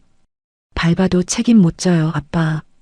한봄이 강태주의 손을 잡았습니다. 화려한 조명 아래 파란 슈트의 딸과 턱시도를 입은 아버지가 왈츠를 추기 시작했습니다. 서툴지만 서로를 바라보는 눈빛만은 세상 누구보다 행복해 보였습니다. 사람들은 그 아름다운 부녀의 모습에 환호를 보냈고 그 장면은 실시간으로 SNS에 퍼져나갔습니다. 파티가 끝난 늦은 밤, TK 펜트하우스 테라스. 도시의 야경이 별처럼 쏟아지는 곳에서 강태주와 한봄이 나란히 서 있었습니다. 강태주는 와인 잔을 들고 23년 만에 가장 편안한 표정을 짓고 있었습니다. 오늘 정말 멋졌다, 봄아. 내 엄마가 하늘에서 봤으면 배를 잡고 웃었을 게다. 준혁이 녀석, 꼴이 말이 아니더구나. 한봄이 킥킥거리며 태주의 어깨에 머리를 기대었습니다. 아빠도 멋졌어요. 아까 저 감싸주실 때 진짜 회장님 같더라고요. 허허, 나 회장 맞다니까. 아빠, 고마워요. 저 찾아줘서, 그리고 기다려줘서. 한봄의 진심 어린 고백에 강태주의 눈시울이 붉어졌습니다. 그는 한봄의 머리를 쓰다듬으며 밤하늘을 올려다보았습니다. 내가 더 고맙다. 살아있어줘서, 내 딸로 와줘서. 하지만 그 행복한 시간, 펜트하우스의 어두운 복도 끝에서는 섬뜩한 음모가 진행되고 있었습니다. 최미란이 누군가와 통화를 하며 손톱을 물어뜯고 있었죠. 더 이상 못 봐주겠어. 오늘 밤 당장 끝내. 그 양을 2배. 아니, 3배로 늘려. 치사량이라도 상관없어. 심장마비로 위장하면 그만이니까. 전화를 끄는 최미란의 눈에는 살기가 번득였습니다. 테라스에 있는 강태주가 행복감에 젖어 와인 잔을 입으로 가져갔습니다. 한 모금 마시려던 찰나였습니다. 쨍그랑. 강태주의 손에서 와인 잔이 미끄러져 바닥에 산산조각이 났습니다. 붉은 와인이 핏물처럼 바닥을 적셨습니다. 아빠. 한봄이 놀라 강태주를 쳐다보았습니다. 강태주의 표정이 일그러졌습니다. 시야가 급격히 흐려지고 심장을 누군가 쇠사슬로 조이는 듯한 끔찍한 고통이 밀려왔습니다. 허. 강태주가 가슴을 부여잡으며 비틀거렸습니다. 아빠, 왜 그러세요? 아빠.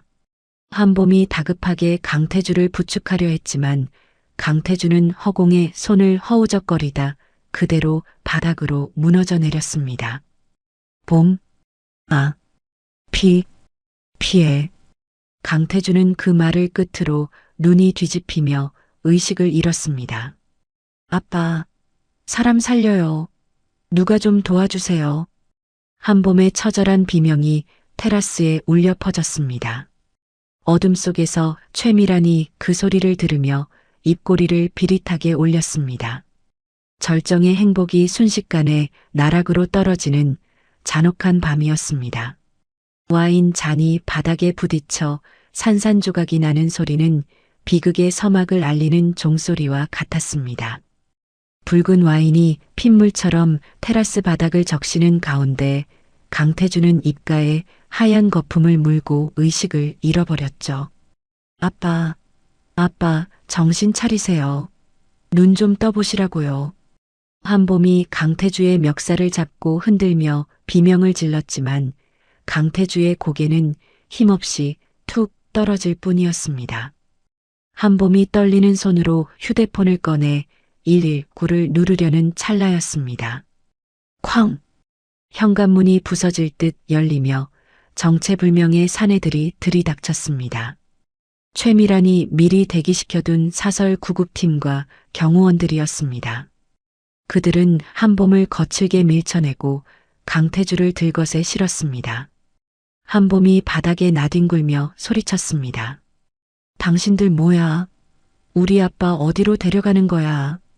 검은 양복을 입은 경호팀장이 한봄의 앞을 가로막으며 차갑게 말했습니다. 비키십시오. 회장님을 모시라는 상무님 지시입니다. 안 돼. 내가 따라갈 거야. 비켜. 한봄이 경호원을 밀치고 구급차로 달려가려 했지만 건장한 사내들의 힘을 당해낼 수는 없었습니다. 경호원들은 짐짝을 취급하듯 한봄을 펜트하우스 바닥에 패대기 쳤습니다. 흑! 한봄이 고통에 신음하는 사이 강태주를 태운 구급차는 요란한 사이렌 소리와 함께 어둠 속으로 사라져버렸습니다. 멀어지는 붉은 불빛을 보며 한봄은 바닥을 치며 오열했습니다. 아빠, 가지마. 혼자 두지마. 다음 날 아침 세상은 완전히 뒤집혀 있었습니다. 최미란은 기다렸다는 듯 긴급 이사회를 소집했습니다. 회의실 상석에 앉은 그녀는 슬픈 표정을 연기하며 손수건으로 눈가를 찍어냈습니다. 회장님께서 어제 쓰러지셨습니다. 의사 말로는 친자 확인 소동으로 인한 극심한 스트레스가 원인이라고 하더군요. 급성 희귀질환이라 마음의 준비를 해야 할지도 모른답니다. 이사들이 웅성거리는 틈을 타 최미라는 비릿한 미소를 감추며 말을 이었습니다. 회사가 흔들리면 안 됩니다.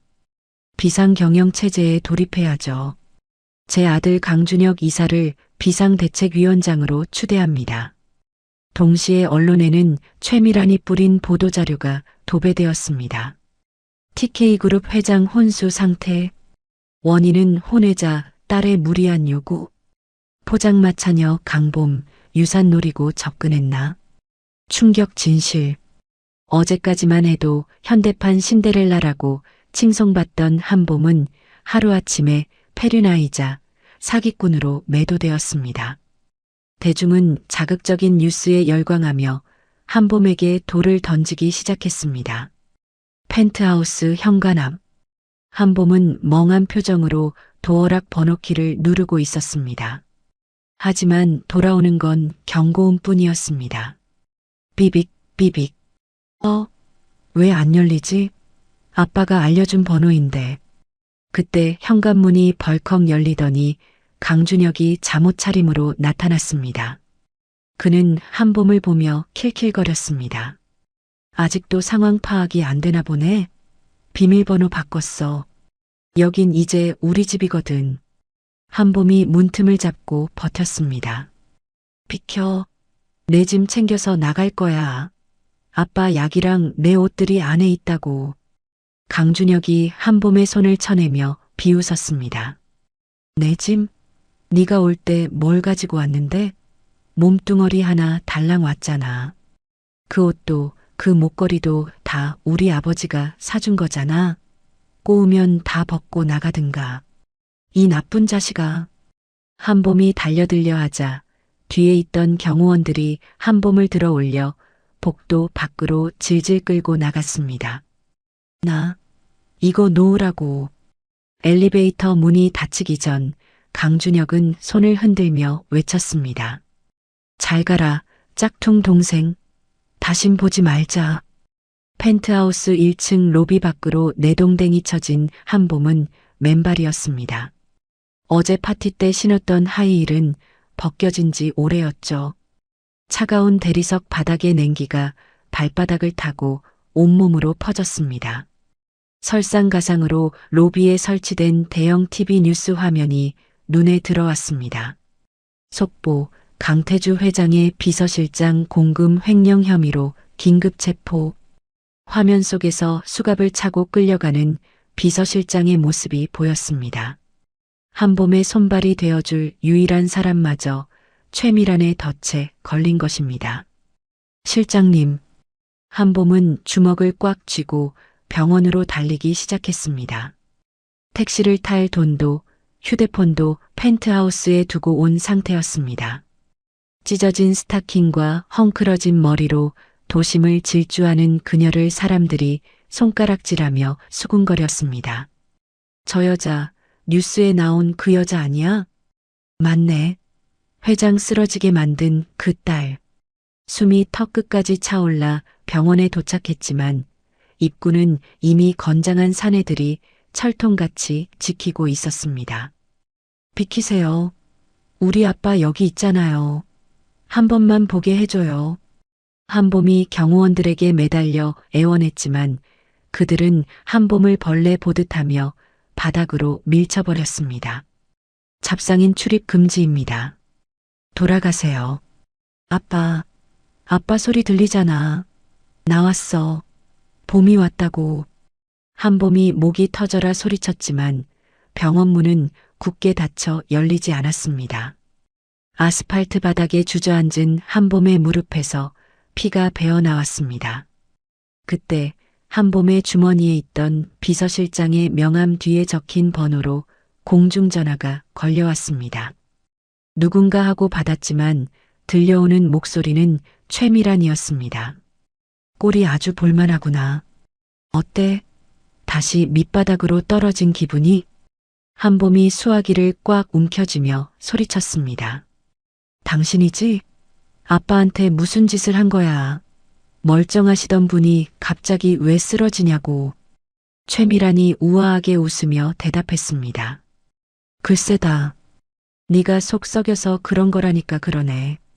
아, 그리고 유전자 검사 말인데. 그거 검체 오염됐다는 증거. 내가 아주 완벽하게 만들어놨어. 넌 이제 가짜 딸이고 사기꾼이야. 내가 널 고소할 거니까 감옥 갈 준비나 해. 뚝. 전화가 끊겼습니다. 한봄은 더 이상 갈 곳이 없었습니다. 그녀는 터덜터덜 걸어 자신이 살던 옛 포장마차 거리로 향했습니다. 하지만 그곳 역시 처참했습니다. 이미 철거가 완료되어 황량한 공터에 TK건설 시공 예정이라는 차가운 펜스만 쳐져 있었죠. 차라리 꿈이었으면 좋겠다고 생각했습니다. 아빠를 만나고 행복했던 그 며칠이 마치 신기루처럼 사라져버렸습니다. 한봄은 공터 구석, 낡은 벤치에 몸을 웅크리고 앉았습니다. 겨울바람이 얇은 정장을 뚫고 살을 파고들었습니다. 배고픔보다 더 견디기 힘든 건 아빠를 지키지 못했다는 끔찍한 자책감이었습니다. 아빠, 죄송해요. 제가 바보 같았어요. 한봄이 무릎에 얼굴을 묻고 흐느껴 울고 있을 때였습니다. 바스락. 누군가 신문지 뭉치를 끌고 다가오는 소리가 들렸습니다. 고개를 들어보니 꾀재재한 점퍼를 입고 덥수룩한 수염을 기른 노숙자가 서 있었습니다. 한봄이 경계하며 몸을 움츠리자 노숙자가 주변을 두리번거리더니 한봄 옆에 털썩 앉았습니다. 그리고 품에서 따뜻한 캔커피 하나를 슬그머니 내밀었습니다. 마셔라. 식는다. 익숙한 목소리였습니다. 한봄이 눈을 동그랗게 떴습니다. 아저씨? 노숙자로 변장한 장 씨였습니다. 그는 쉿 하며 검지를 입술에 갖다 댔습니다.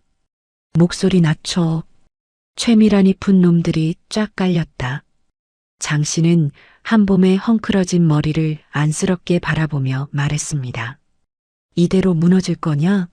내 아빠가 널 어떻게 지켰는데. 저 때문에 아빠가 쓰러지셨어요. 제가 아무것도 못해서.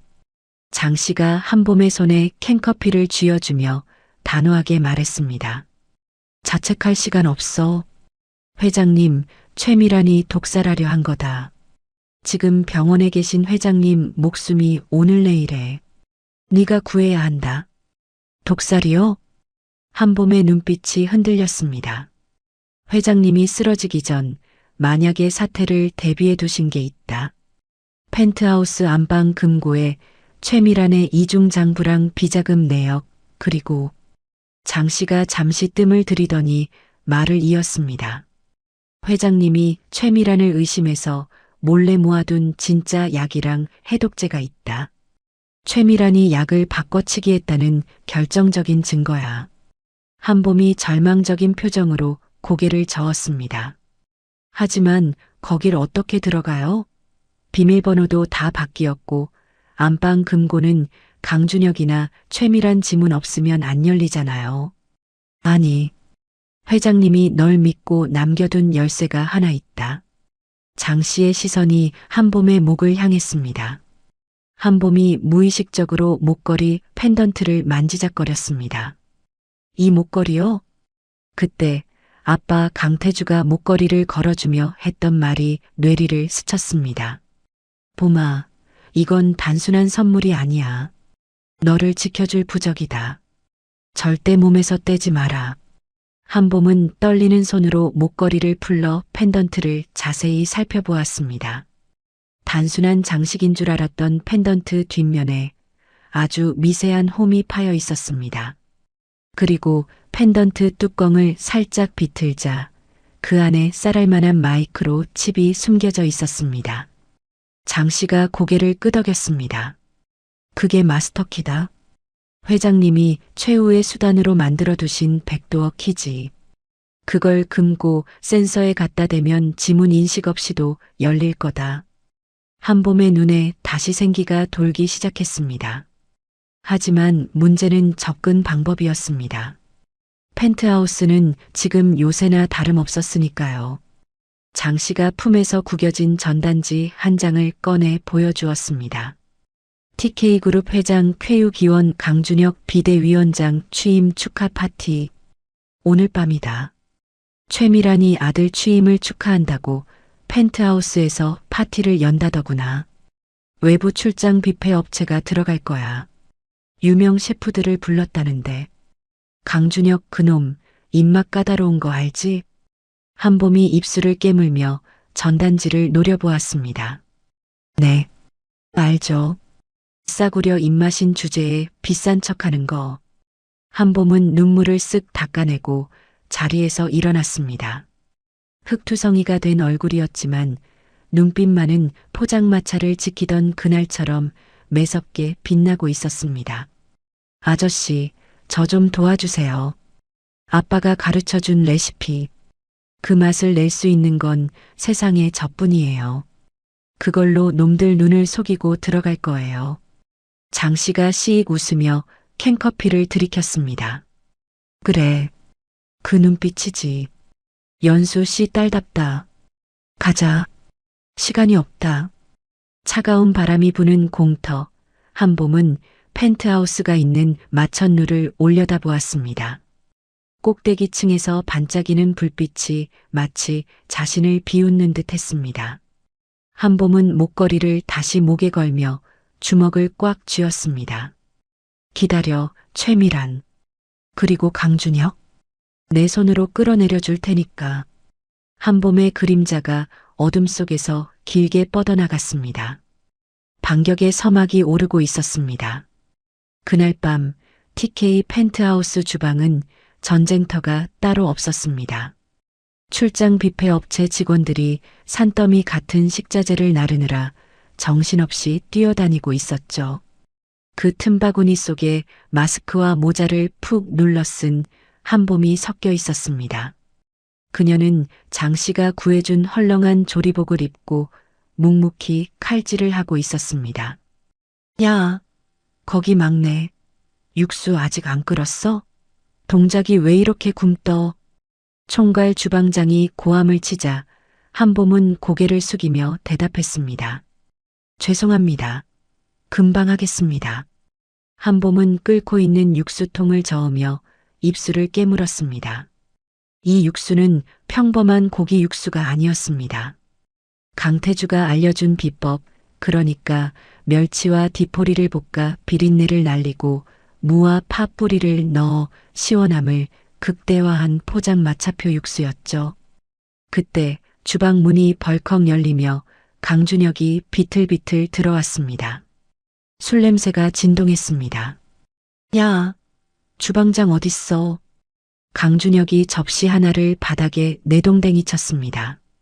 쨍그랑 주방장이 사색이 되어 달려왔습니다. 이 이사님, 아니 위원장님, 입맛에 안 맞으십니까? 강준혁이 주방장의 멱살을 잡고 흔들었습니다. 내가 말했잖아. 그 싸구려 맛. 포장마차에서 먹던 그 칼칼하고 짭짤한 맛을 내라고. 이건 무슨 화장품 맛이 나잖아. 최고급 송로버섯을 넣어서. 누가 버섯 넣으래? 당장 다시 만들어. 안 그러면 여기 있는 놈들 다 해고야. 주방장이 난감해하며 발을 동동 구를 떼었습니다. 한봄이 육수 냄비 뚜껑을 열었습니다. 구수한 멸치 육수 냄새가 주방 가득 퍼져나갔습니다. 강준혁이 코를 킁킁거리며 고개를 돌렸습니다. 그래, 이 냄새야. 한봄이 국자에 뜨거운 우동을 담아 강준혁 앞에 내밀었습니다. 여기 있습니다. 드셔보세요. 강준혁은 의심스러운 눈초리로 한봄을 훑어보았지만 마스크와 모자에 가려진 얼굴을 알아보지 못했습니다. 그는 그릇을 낚아채 국물을 벌컥벌컥 들이켰습니다. 강준혁이 빈 그릇을 내려놓으며 트림을 했습니다. 그래, 이 맛이야. MSG 팍팍 친 이 싸구려 맛. 진작 이렇게 할 것이지. 강준혁은 배를 두드리며 만족스러운 표정으로 비틀거렸습니다.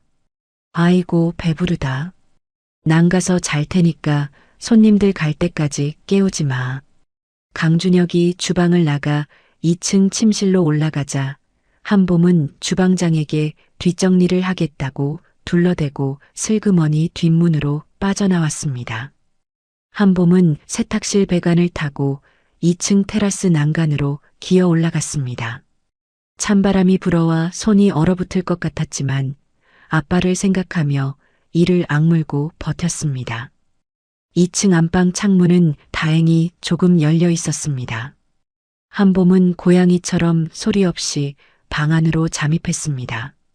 어둠 속에서 침대 위에 대자로 뻗어 코를 골고 있는 강준혁의 모습이 보였습니다. 한봄은 숨을 죽이고 서재 쪽 벽면으로 다가갔습니다. 그림 뒤에 숨겨진 금고가 보였습니다. 가까이 가보니 금고 앞에는 붉은색 레이저 센서가 그물처럼 쳐져 있었습니다. 강준혁이나 최미란의 생체 정보가 아니면 접근조차 불가능한 최첨단 보안 장치였죠. 한봄의 심장이 쿵쾅거렸습니다. 한봄은 목에 걸려있던 백금 목걸이를 풀었습니다. 손이 떨려 펜던트를 놓칠 뻔했습니다.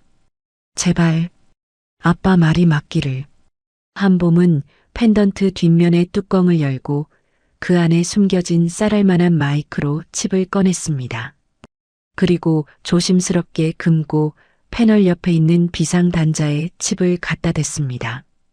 띠리릭. 경쾌한 기계음과 함께 붉은 레이저가 사라지고 금고 문이 덜컥 열렸습니다. 한봄이 안도의 한숨을 내쉬려는 찰나였습니다. 뭐야? 침대에서 강준혁이 뒤척이는 소리가 들렸습니다. 한봄은 화들짝 놀라 바닥에 납작 엎드렸습니다. 다행히 강준혁은 잠꼬대를 하며 다시 코를 골기 시작했습니다. 한봄은 금고 안을 뒤졌습니다. 맨 아래칸 깊숙한 곳에 최미란이 빼돌린 비자금 이중장부와 USB가 있었습니다. 그리고 그 옆에 작은 약병 하나가 놓여 있었습니다. 강태주가 최미란의 바꿔치기를 의심해 몰래 성분 분석을 의뢰하고 보관해 둔 진짜 약이었습니다. 한봄은 장부와 약병을 품에 챙겨 넣고 일어섰습니다. 이제 나가기만 하면 되었습니다. 그런데 그때였습니다. 강준혁의 손이 불쑥 튀어나와 한봄의 팔목을 낚아챘습니다. 어딜 가려고? 쥐새끼처럼. 한봄이 쏘스라치게 놀라 돌아보자 강준혁이 개슴츠레한 눈으로 비릿하게 웃고 있었습니다. 술이 덜 깬 눈이었지만 살기가 느껴졌습니다.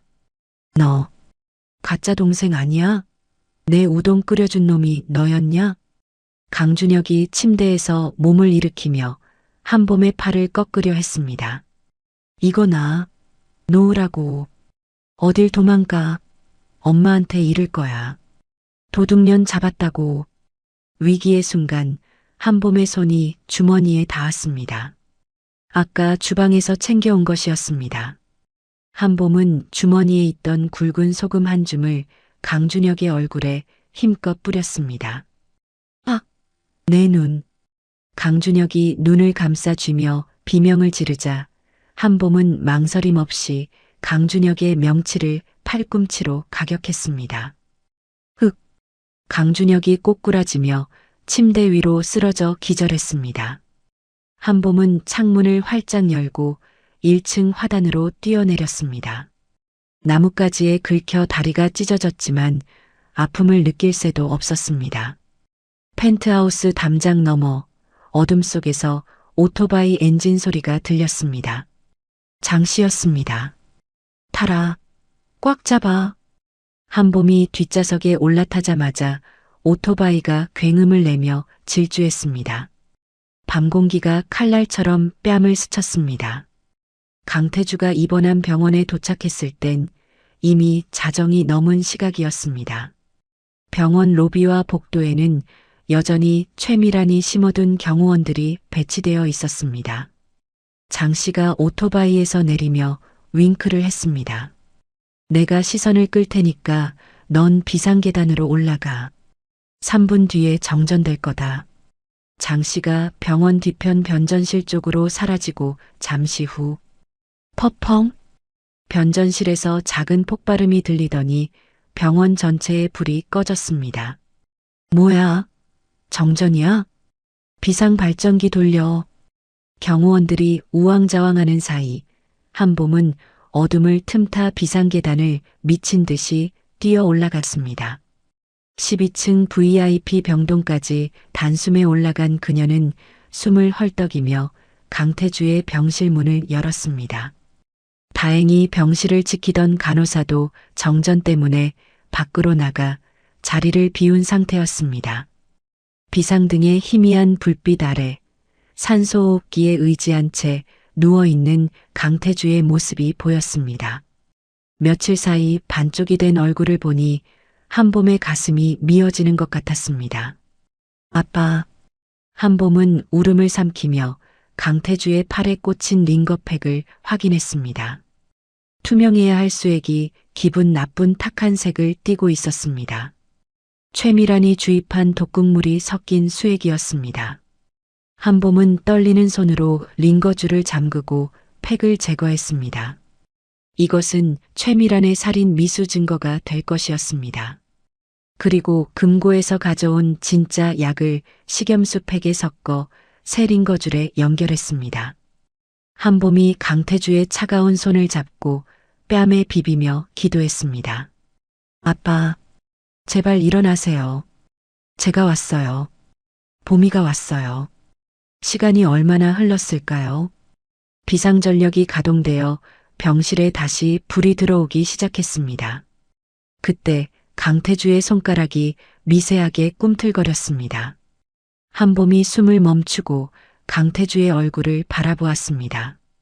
감겨있던 강태주의 눈꺼풀이 파르르 떨리더니 아주 천천히 떠졌습니다. 초점 없는 눈동자가 서서히 한봄을 향해 고정되었습니다. 봄, 아. 산소 마스크 속에서 쉬어 빠진 목소리가 흘러나왔습니다. 아빠, 저 알아보시겠어요? 강태주가 힘겹게 고개를 끄덕였습니다. 한봄은 품에서 챙겨온 이중장부와 독극물 링거팩을 들어 보이며 울먹였습니다. 최미란이 아빠 약을 바꿨어요. 제가 증거 다 찾아왔어요. 이제 다 끝났어요. 강태주의 눈가에 물기가 서렸습니다. 그는 떨리는 손을 들어 한봄의 얼굴을 어루만졌습니다. 고맙다. 내 딸. 정말 고생 많았다. 강태주가 산소 마스크를 답답하다는 듯 손으로 떼어내려 했습니다. 아빠, 아직 벗으시면 안 돼요. 아니다. 이제 일어나야 해. 강태주가 침대 난간을 잡고 상체를 일으키려 안간힘을 썼습니다.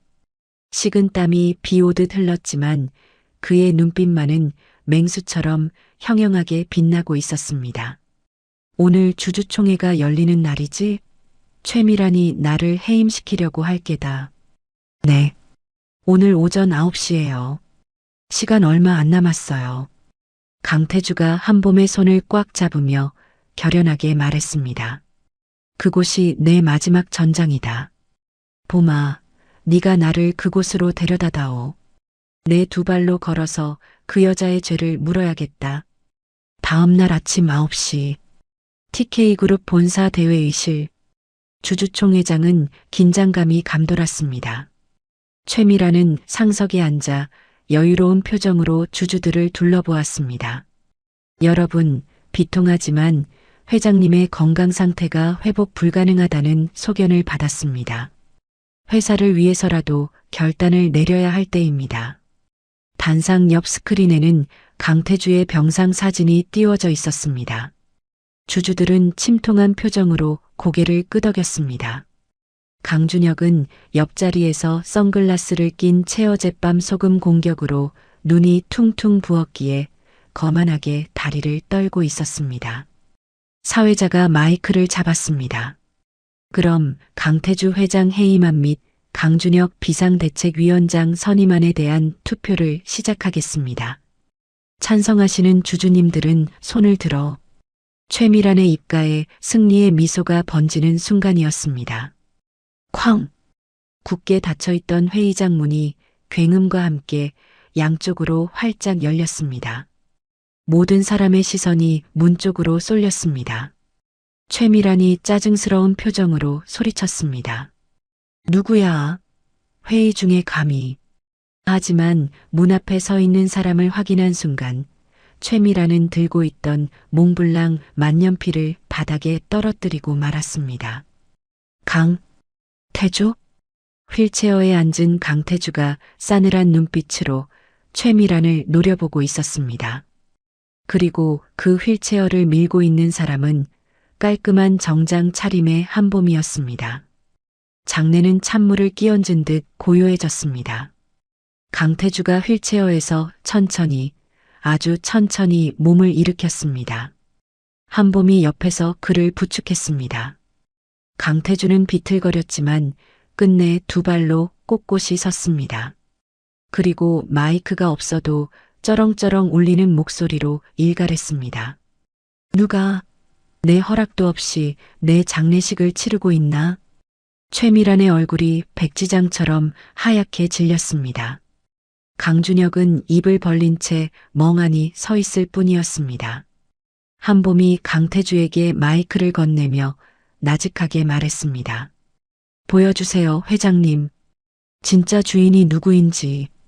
강태주가 마이크를 쥐고 단상을 향해 한 걸음씩 걸어갔습니다. 그것은 몰락한 왕의 귀환이 아닌 부정을 심판하러 온 아버지의 발걸음이었습니다.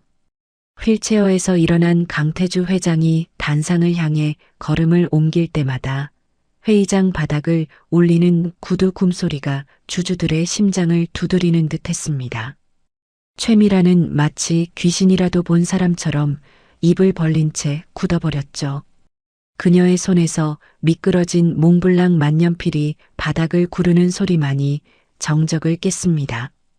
강태주가 단상 위에 올라 마이크를 잡았습니다. 그의 얼굴은 병색이 완연하여 창백했지만 눈빛만큼은 사자처럼 형형하게 빛나고 있었습니다.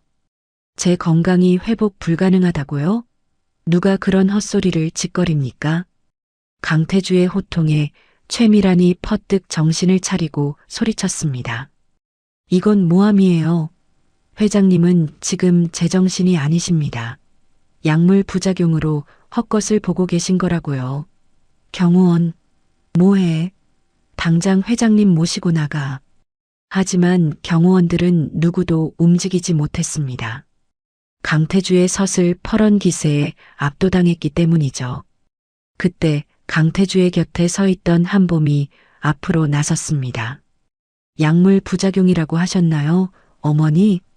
한봄은 단상 옆에 있는 프레젠테이션 노트북에 USB를 꽂았습니다. 대형 스크린에 복잡한 숫자가 적힌 엑셀 파일과 국과수 로고가 박힌 문서가 동시에 띄워졌습니다. 이건 최미란 상무가 지난 10년 동안 페이퍼 컴퍼니를 통해 빼돌린 비자금 이중장부입니다. 그리고 옆에 있는 건 한봄이 주머니에서 밀봉된 증거물 봉투를 꺼내 높이 들었습니다. 그 안에는 탁한 색깔의 수액팩이 들어 있었습니다. 어젯밤 회장님께 투여되려던 링거팩입니다. 국과수 긴급 성분 분석 결과 치사량의 심정지 유발 약물이 검출되었습니다. 장내가 술렁거림을 넘어 아수라장이 되었습니다. 뭐라고? 독살 시도? 세상에, 부인이 남편을 죽이려 했다니. 주주들이 경악하며 자리에서 일어나 최미란을 향해 삿대질을 해댔습니다. 최미란의 얼굴이 불그락푸르락해졌습니다. 그녀는 단상으로 달려들 기세로 소리쳤습니다. 거짓말이야. 저건 다 조작된 거야. 저 천한 기집애가 꾸민 짓이라고. 준혁아, 너 뭐하니? 엄마를 도와야지. 하지만 옆에 있던 강준혁은 퉁퉁 부은 눈을 비비며 뒷걸음질 치고 있었습니다. 엄마. 나는 몰라. 엄마가 시키는 대로만 했잖아. 이 못난 놈이. 최미란이 분을 이기지 못해 강준혁의 뺨을 올려붙이려는 순간 회의장 뒷문이 열리며 검은 양복을 입은 사내들이 들이닥쳤습니다. 서울중앙지검 특수부 수사관들이었습니다. 최미란 씨, 강준혁 씨, 살인 미수 및 특정경제범죄 가중처벌법 위반 혐의로 긴급 체포합니다. 수사관들이 최미란의 팔을 꺾고 수갑을 채웠습니다. 차가운 금속음이 회의장에 울려 퍼졌습니다. 이거 내가 누군지 알아? 나 TK 안주인이야. 감히 누구 몸에 손을 대. 최미란은 머리카락이 헝클어진 채 발악했지만 건장한 수사관들에게 질질 끌려나갔습니다. 그녀는 문 밖으로 사라지는 순간까지 강태주와 한봄을 노려보며 저주를 퍼부었습니다. 강태주, 네가 날 배신해? 내가 이 회사를 키운 거야. 그리고 너 한봄, 내가 다시 돌아와서 내년 껍질을 벗겨버릴 거야. 두고 봐. 최미란의 도끼 어린 비명이 복도 끝으로 멀어지자 회의장에는 다시금 무거운 침묵이 내려앉았습니다. 강태주는 깊은 한숨을 내쉬며 넥타이를 풀었습니다. 마치 23년 묵은 체증이 내려가는 듯한 표정이었습니다. 강태주가 다시 마이크를 잡았습니다. 그의 목소리는 아까보다 훨씬 차분하고 쓸쓸했습니다. 주주 여러분, 그리고 임직원 여러분, 제 불찰로 집안 단속을 못하여 회사에 큰 누를 끼쳤습니다. 진심으로 사죄드립니다. 강태주가 단상 옆으로 나와 90도로 허리를 숙였습니다. 주주들은 숙연한 표정으로 그 모습을 지켜보았습니다. 고개를 든 강태주가 한봄을 바라보며 엷은 미소를 지었습니다. 그리고 다시 정면을 응시하며 폭탄 선언을 했습니다. 저는 오늘부로 TK그룹 회장직에서 물러나겠습니다. 회의장이 다시 웅성거렸습니다. 회장님, 그게 무슨 말씀이십니까? 지금 회사가 위기인데 중심을 잡아주셔야죠. 강태주가 손을 들어 좌중을 진정시켰습니다. 이미 전문 경영인 체제로 전환할 준비를 마쳤습니다. 저는 경영 일선에서 완전히 손을 떼고 지난 23년 동안 잃어버렸던 한 아이의 아버지로서 남은 인생을 살고 싶습니다.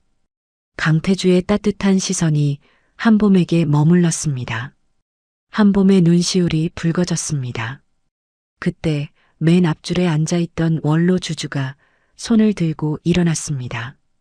회장님 뜻이 정 그렇다면 말릴 수 없겠지요. 허나 이번 사태를 해결하고 회사를 구한 건 따님인 한봄 양입니다.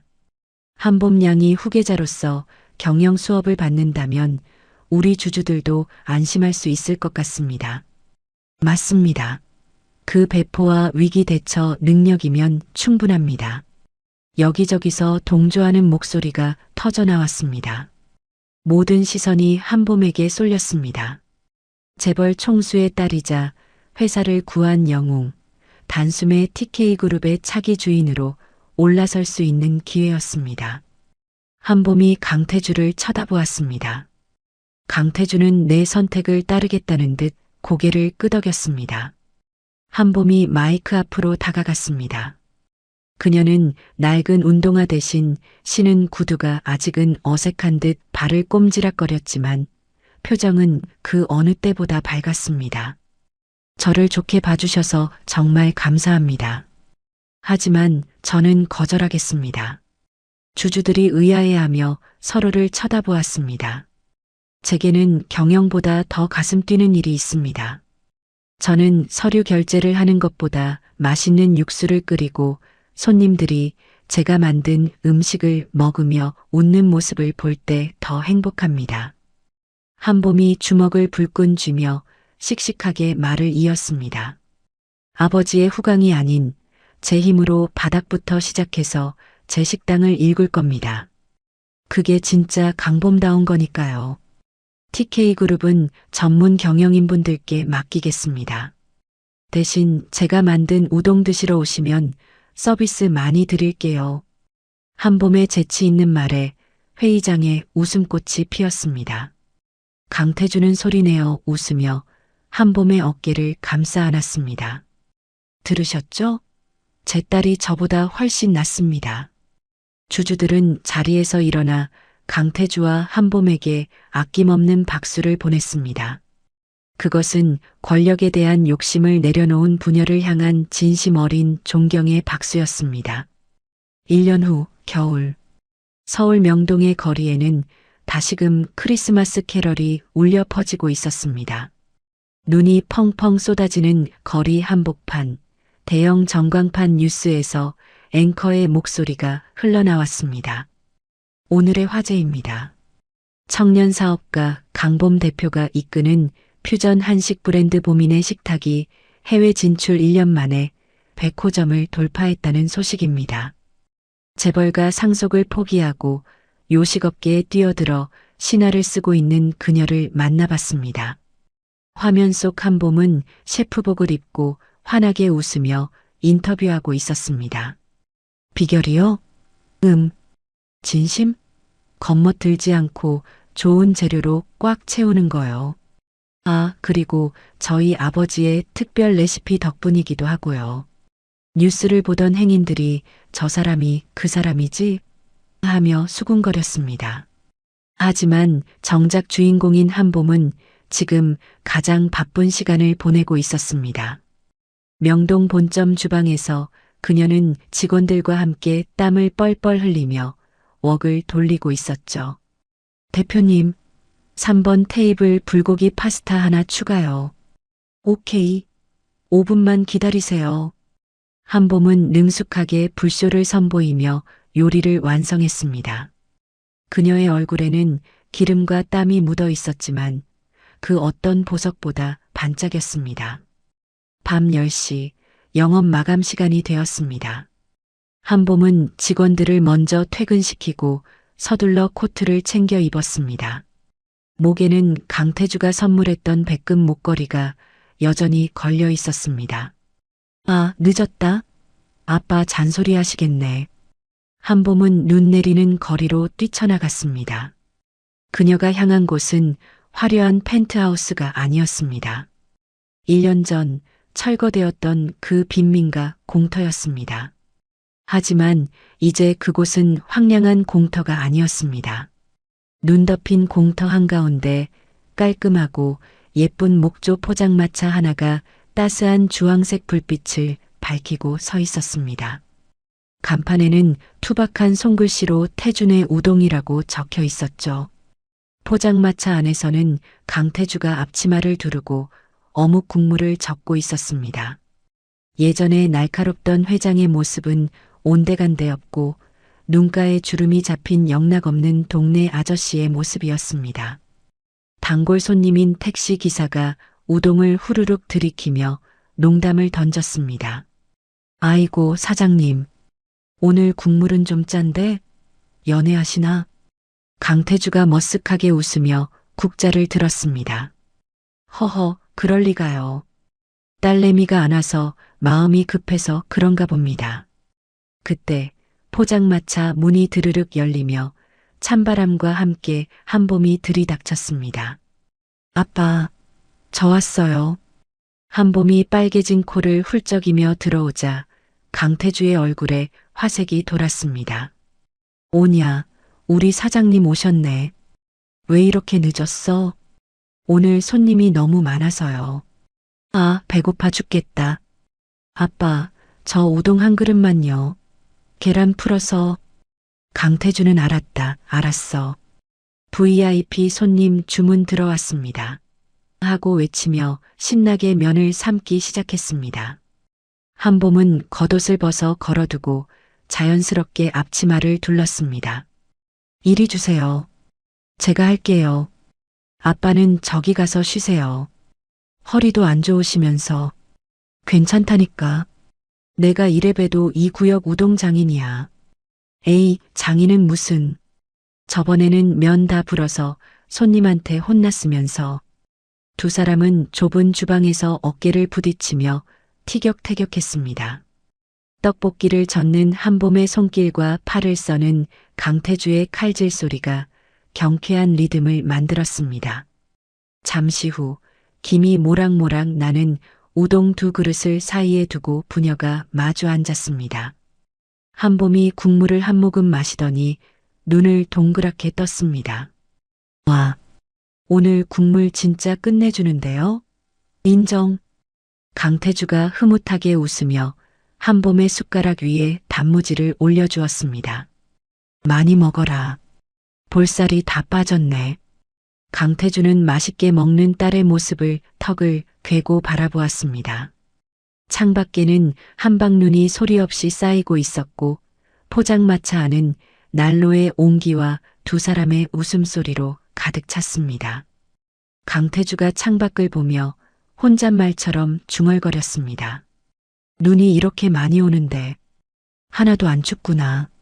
한봄이 우동을 오물거리며 대답했습니다. 당연하죠. 여기 난로가 이렇게 빵빵한데. 강태주가 고개를 저으며 한봄의 손을 잡았습니다. 거칠지만 따뜻한 딸의 손이었습니다. 아니, 네가 있어서 그렇다. 내 인생에 진짜 봄이 와서 그래. 한봄이 쑥스러운 듯 웃으며 강태주의 손을 맞잡았습니다. 저도요. 아빠 덕분에 매일매일이 봄날이에요. 봄아? 네. 우리 내일은 붕어빵도 팔아볼까? 요즘 붕세권이 대세라던데. 푸아. 아빠, 회장님 체면 다 어디 갔어요? 체면이 밥 먹여주냐? 난 지금이 제일 행복하다. 두 사람의 웃음소리가 눈 내리는 밤하늘로 퍼져나갔습니다. 포장마차의 유리창에는 영업 중이라는 팻말 대신 한봄이 장난스럽게 써붙인 문구가 흔들리고 있었습니다. 가족 있음, 아주 행복함. 차가운 돈의 세상에서 만난 두 사람은 이제 서로의 체온으로 세상에서 가장 따뜻한 겨울을 보내고 있었습니다.